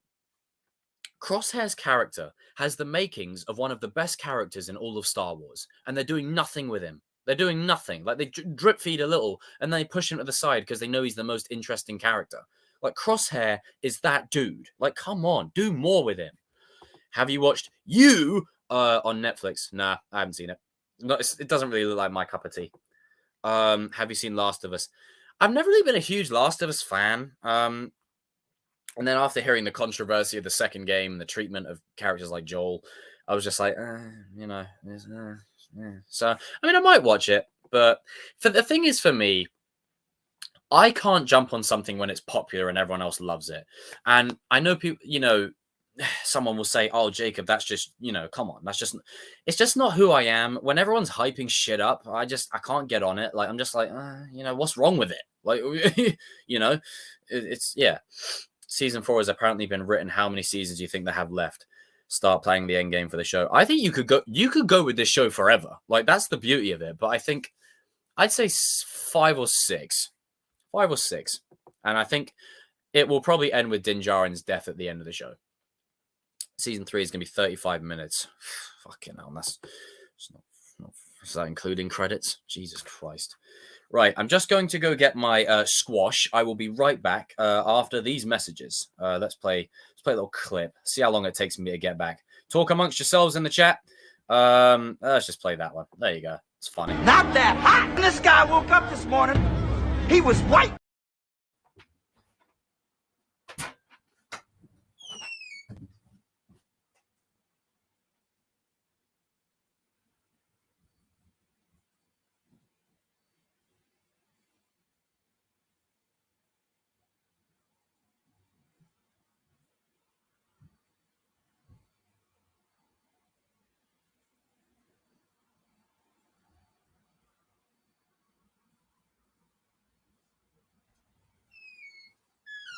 I have returned.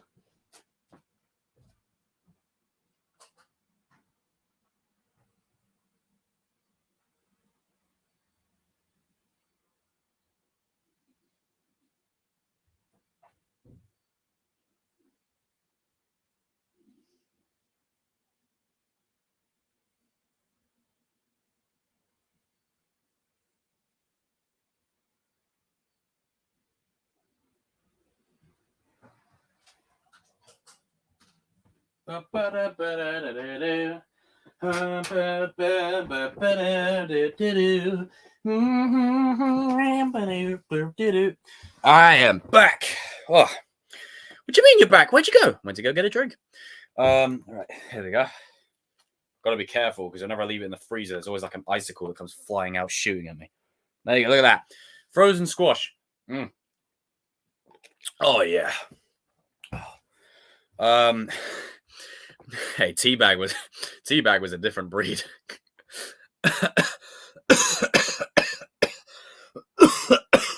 Oh God.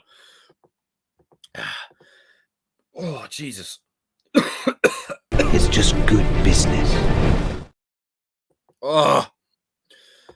You can't see me. People might agree, but I hope Cobra Kai release 5 episodes first, then a month later. Yeah, portion it out. Don't release it all at once. Season 6 should have 16 to 18 episodes. Damn. Whoa, it's a lot. Is the even when you wind up talking about a show that I haven't seen, it's really enjoyable. Thank you, Melissa. Let me just see something real quick. No, okay, maybe not. What was I saying before? And thank you for the donation, Lisa. Everyone raise a pint emoji in the chat to Lisa immediately. Now there was something else I wanted to talk about. Let me find it. There was something else I wanted to talk about. Where is it? Where is it? Where is it? Where is it? Bear with me, everybody.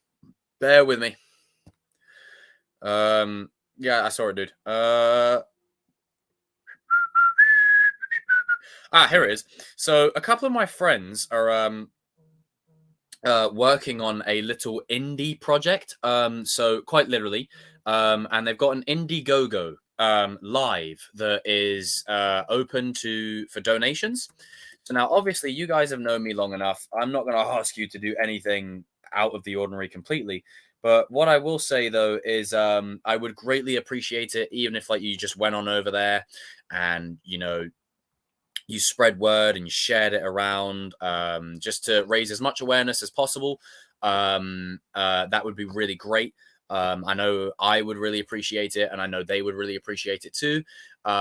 It's for a little filmmaking project, and these people, I don't know if they want to be nameless or not, but I will be working with them on more things going forward. So I've left a link in the chat just there. So feel free to go on over. If you want to donate, you can. If you want to spread some awareness of it and maybe share it around on social media, then you absolutely can. I'd greatly appreciate that. And then let me know, like in my comments of a video or in my chat, like when you've donated, if you donate, or if you've spreaded the word around, and then I can give you a nice little shout out on air, and all that kind of stuff. And speaking of, there will be a live Q&A. That's it. Yes, that was my next point. But the link is right there. So if you want to head on over there and check it out, then I would greatly appreciate it. And much love, and much love to my friends who are working on that project. Is something that they're really invested in, and every penny helps.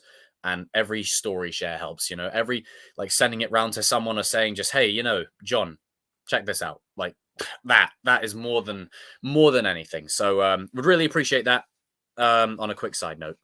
But yeah. Now, next point. So I got good news and bad news about DC. Oh, fuck's sake. Oh, it's on the list. Got Chris Jericho going there. You just made the list.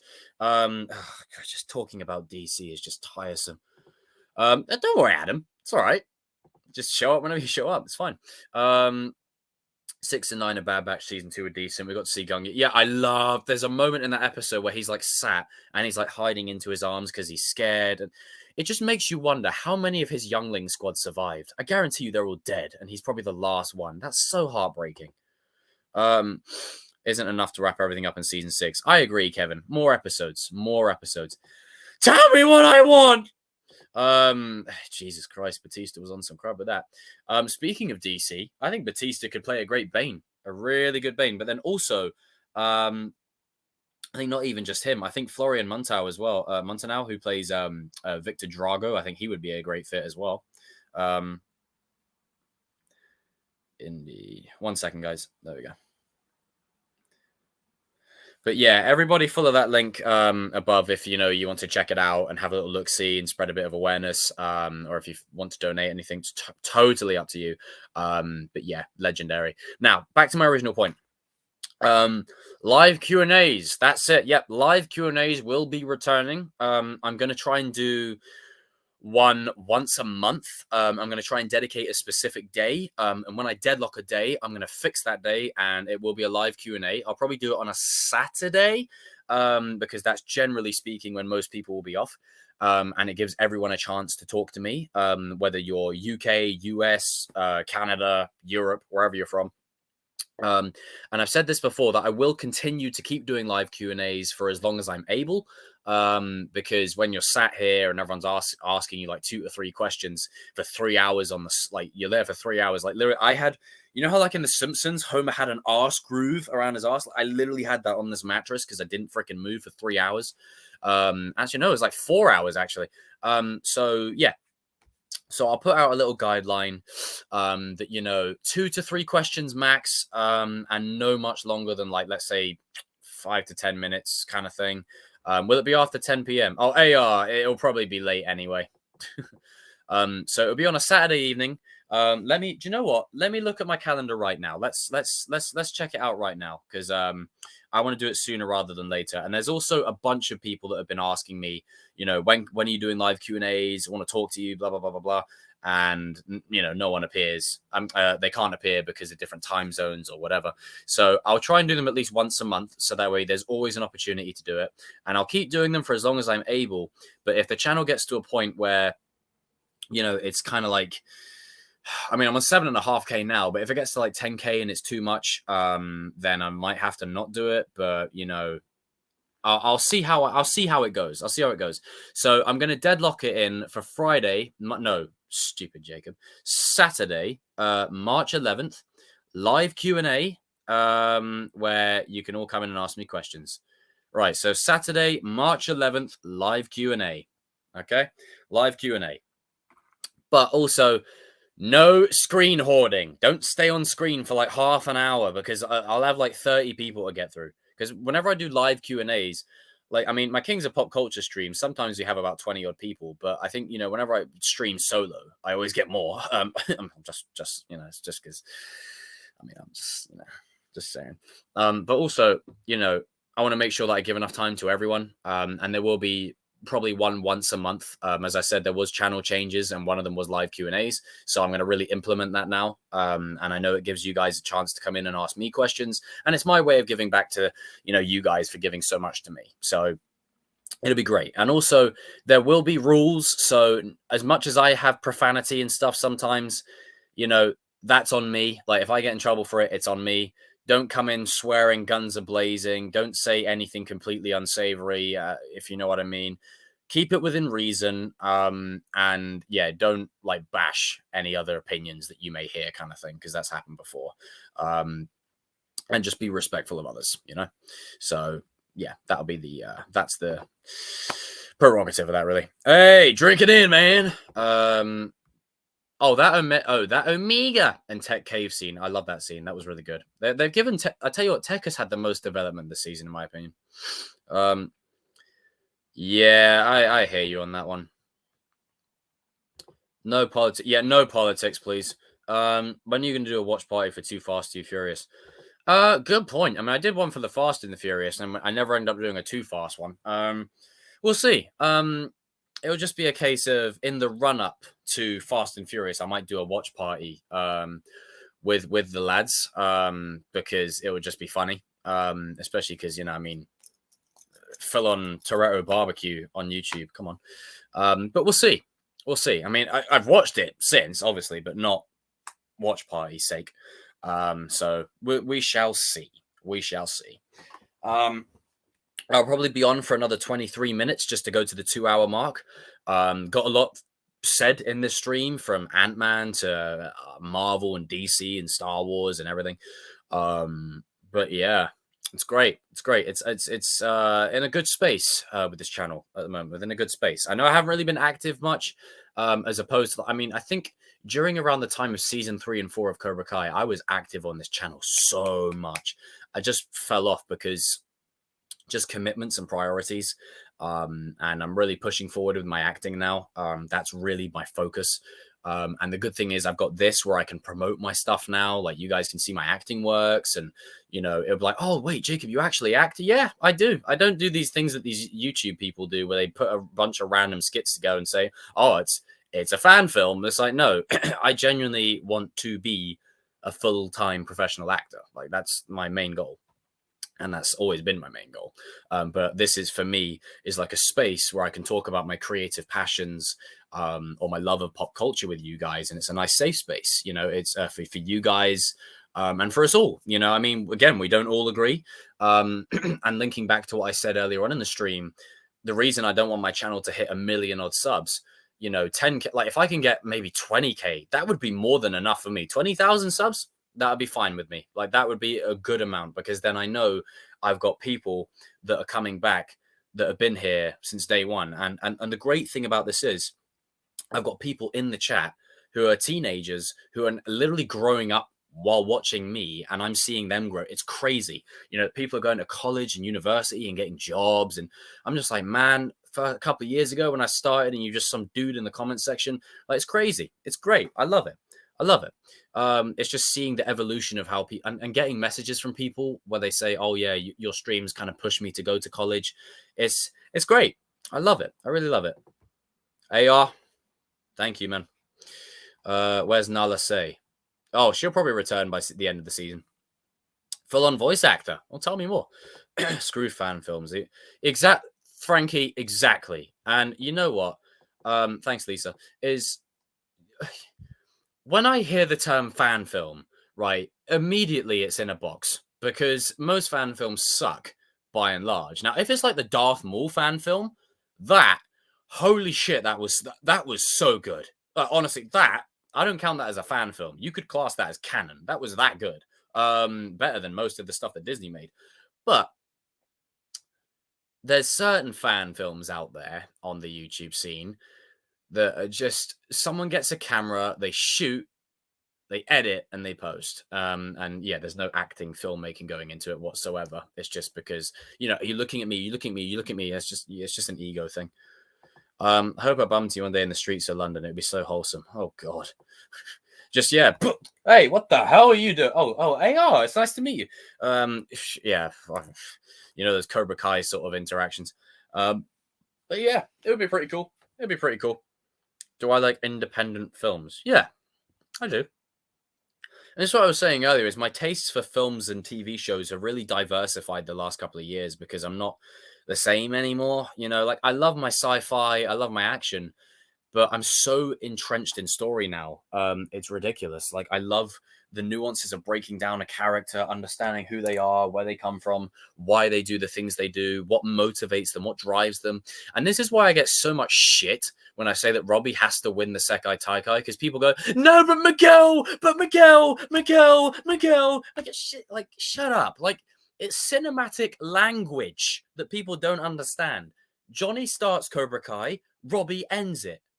That his bloodline ends Cobra Kai when the whole show, Kreese has been talking about how Robbie could keep Cobra Kai going. How ironic that Robbie takes it away. Like, you see what? It's the stuff like that that just goes right over people's heads, you know, because they live so much vicariously through the characters, they forget it's not real. You know, it's like it's great, but this is the caveat to some fans is they're unable to turn, you know, that off for 5 seconds and go, you know what? It's just a fictional show. Like, it's crazy. I want to go to London someday. Never been there. My dad's old boss was from England. Oh, fair. Now, Robbie, exactly. Give it to Robbie. What do you think of the Emperor making an appearance on Bad Batch? I think that's setting up Order 66, but for the clones. I think they're going to get axed.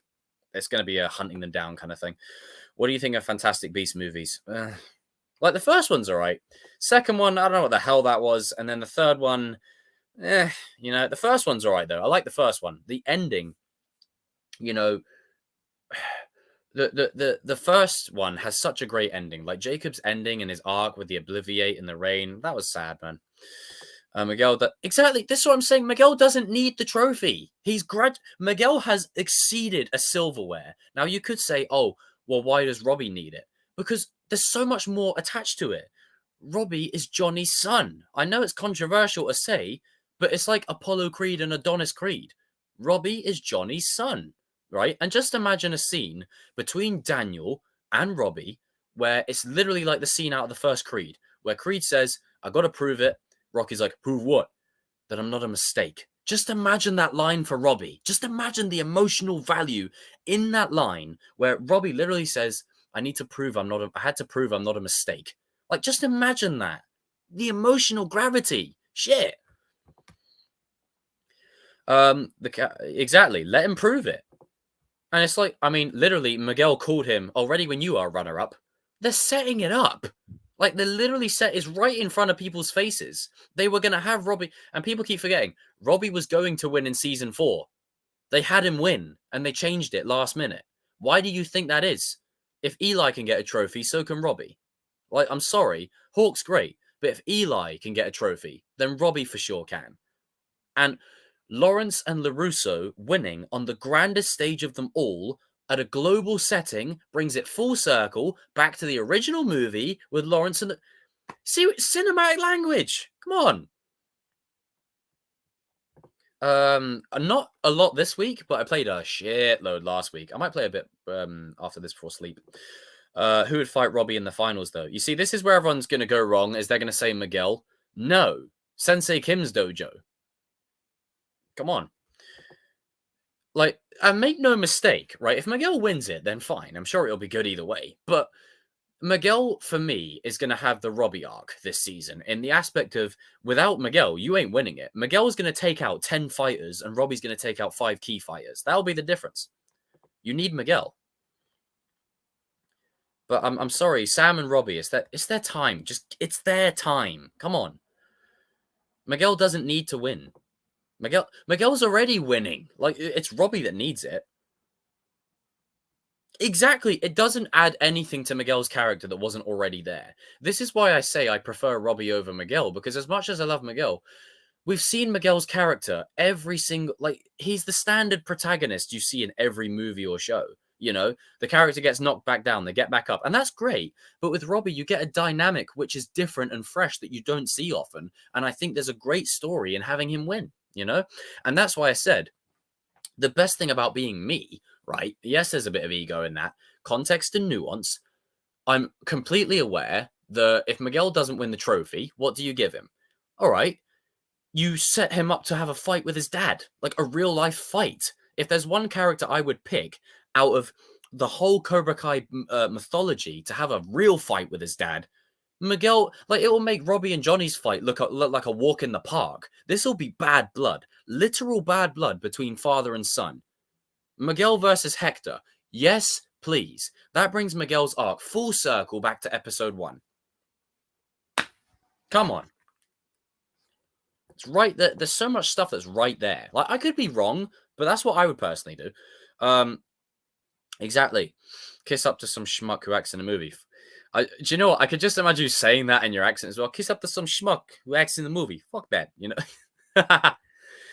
Miguel never really needed a trophy. Exactly. Thank you, Anderson. Even in season 1, Miguel never needed the trophy. Eli needed the trophy. That's the difference. Eli did need it. Go ballistic on clone. Oh, God. Heartbreaking. Which of the side characters would perform well? Kenny and Devon, for sure. And then Anthony will surprise people. Guarantee it. What's going to happen with Kenny? Do you think we'll see him a turnaround from him? Yeah, I think so. And that wasn't me sticking my finger out, just scratching it. Yeah, I think yeah, Kenny will have a turn of heart. Especially because you need Kenny now as well. Miguel fights Hector and Hector kills Kreese. Maybe. Or Kreese and Hector both die in the process. I agree, Natalie. What do you think of Stranger Things? Oh, I love it. Great show. But I'm glad it's ending, though. Give it a good ending. Season 1 is still the best. Robbie wins the Sekai Taikai. Miguel fights Hector. Hawk's arc is over. I want Hawk fans to really understand what I'm about to tell you. His arc is done. Like, obviously, he will still have an arc. But the culmination of his arc was in season 4. Like, that's the peak of his arc. Like, I want you to be aware of that. Once you put Miguel and Robbie on the same page, he's Piccolo. Like, it's Goku and Vegeta. Come on. Exactly. Why does Miguel need it? Why? No one has yet to actually answer me why. No, everyone just says the same thing. Oh, because the show started with Miguel. No, the show started with Johnny. Oh, but it started with Miguel. Yeah, but is that the only way? This is the difference between me and other fans. Is a trophy the only way you can fulfill Miguel's arc across 6 seasons? When he's already showed in season 4, he didn't care about the trophy. He was above that. And Robbie, for the whole show, has not given a fudge about the trophy. And again, still doesn't give a fudge about the trophy. But Robbie has more of a personal stake against Cobra Kai than Miguel does. Robbie is the reason they expanded. Robbie is the one that's confronted Silver twice. Robbie is the one that Kreese sees as the future of Cobra Kai. If Robbie is the one to end it, cinematic language. Come on. How many times I gotta say it? Like, it's ugh. Just don't be surprised when it happens. That's all I'm saying.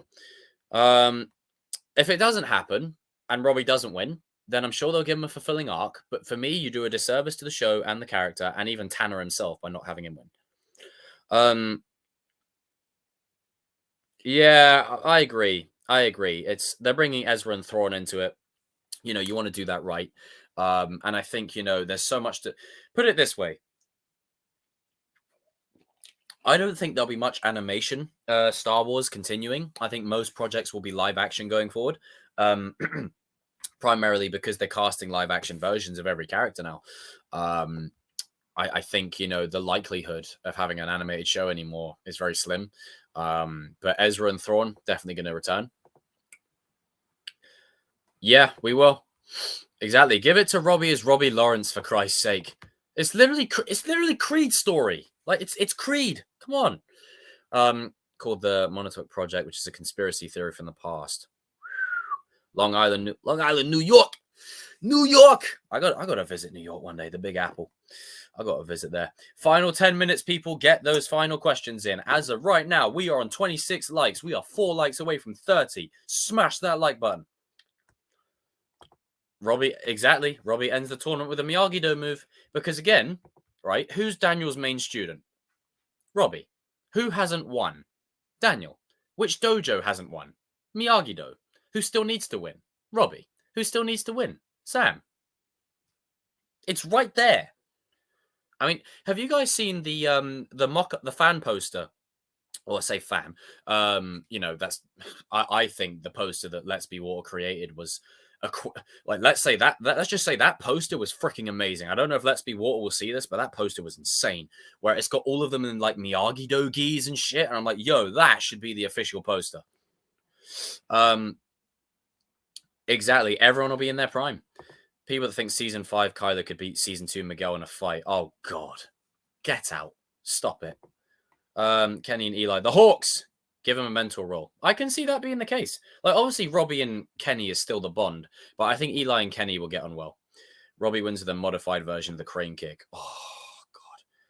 I'm sorry. I've got a video coming on Daniel and Robbie's connection because for me and many others, the reason we gravitate towards it, yes, the scene between Johnny and Robbie is heartfelt and it's amazing, but dare I say it, I was bawling with the Daniel and Robbie one because especially if you can relate to him, you know, and obviously I don't want to put too much of my personal feeling in it over the story, but when you have someone that literally changes your life around and gives you a second chance and is a positive male,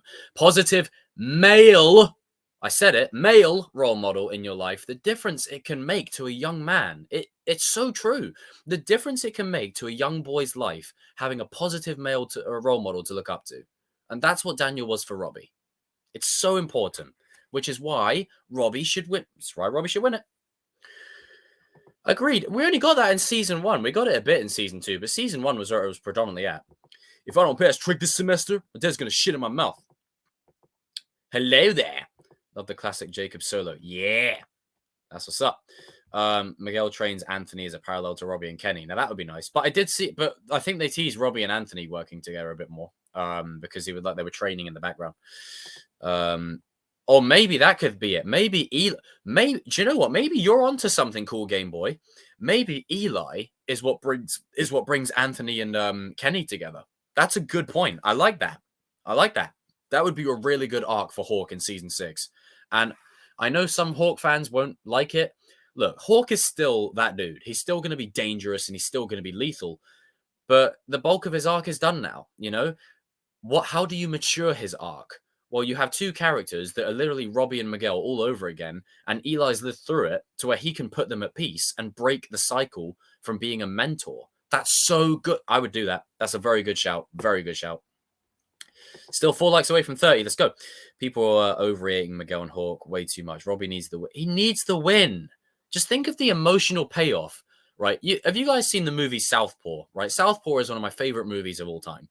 When Jake Gyllenhaal's character, Billy Hope, wins at the end of that movie. And everyone's hugging him. His daughter's cheering him on. Everyone's like, it's an emotional moment, man.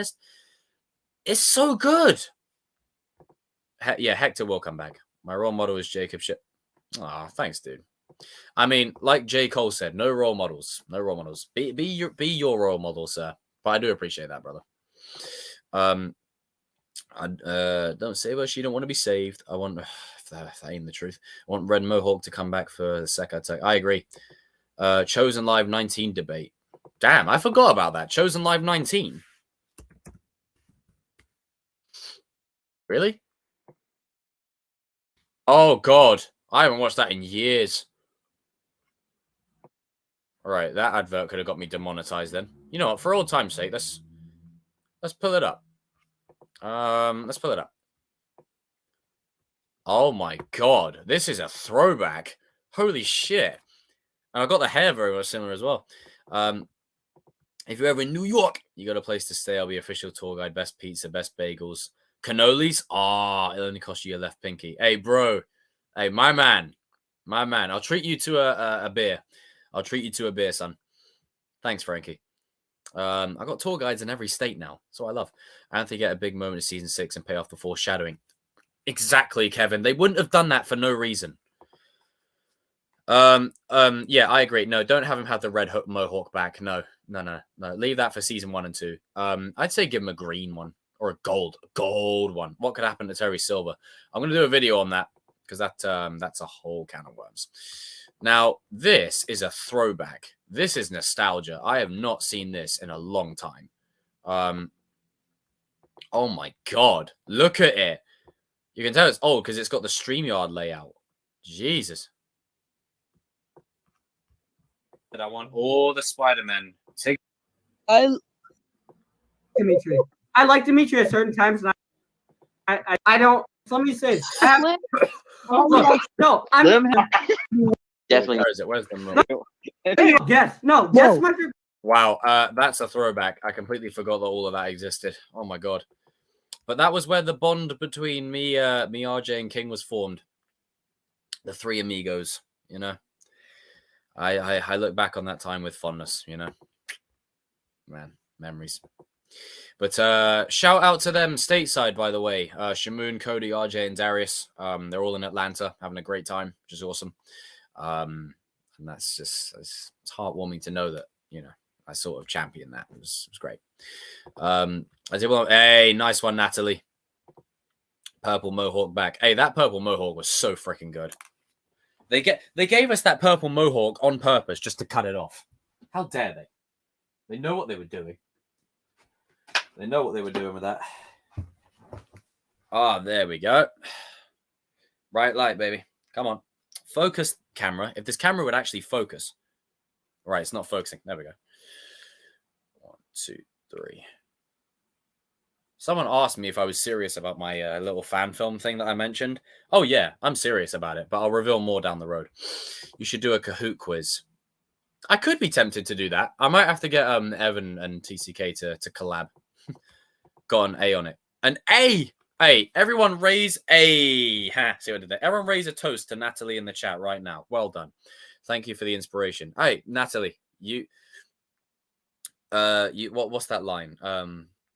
That Luke says to Rey. As much as Rise of Skywalker is iffy, I do love that line where Luke says, you have everything that you need. You have everything that you need. Yeah, I will do. I'm going to do some more videos on season 5 because I feel like there's so much shit in there that no one's actually talked about. And the thing is with me, I talk about news, but I mostly talk about it in live streams. I was always more of the conversation of this particular scene in this particular moment. So I'm sure you guys would like me to redo those kind of videos again, where let's say I take a specific scene from season 5, like let's say Robbie and Johnny at the end of episode 1, where they're both like putting the bottles on their bruises. And I could talk about the nuance of that scene and the detail and all that stuff. So would you guys like me to do more of those kind of videos? Because, yeah, I haven't done them in a while. Now, obviously, they will be filmed like this. The old format is gone. But that's merely just because I'm adapting to Cobra Kai pretty much being on the end zone. And, yeah. Woo! Still got it, baby. Still got it. And by the way, I just want to say, this is a 36-inch blade. Like, this blade right here, I theorize, is meant to be displayed on a wall. So when I swing, it is actually really freaking heavy, and it hurts if you hit yourself. So if I get maybe a 32-inch blade, then I could do some more skills. Tinker. If you know, you know. Interesting when we watch Daniel versus Silver number 2. Daniel's moves are some he's used in the past. Quicksilver method. Oh, yeah. Yeah, I agree. I agree. That wasn't what I meant. Jesus, if it was like that, then I'd say you have a medical condition. Mr. Fantastic, Doctor Strange 2 vibes, anyone? Yeah, Tori and Daniel, that would be nice. I think that will happen when Tori's mum passes away. That's what I feel will happen. I agree. Miguel lying Miguel doing that to someone. Oh, that would be cold. And don't make Miguel lose haphazardly. Don't make him lose to bullshit. It's still Miguel Diaz. If you're gonna have him lose, have it be a situation where the other guy just gets another point over him and that's it. Don't make him look weak. Okay, that's come on. Hey, doing the flying tornado kick on Hector's face. I'd love that. I'd love that. I'm talking a Karate Kid 2 level style fight between those two. If there's any fighter I would give it to, it'd be Miguel. Right. Well, we've officially hit the 2-hour mark, ladies and gentlemen. I want to thank each and every one of you for joining this live stream. We have talked. Just dropped my little toothpick. We've talked through a lot. Marvel, Star Wars, all that jazz. 4 likes away from 30 still. It's gonna bother me if we don't get to 30.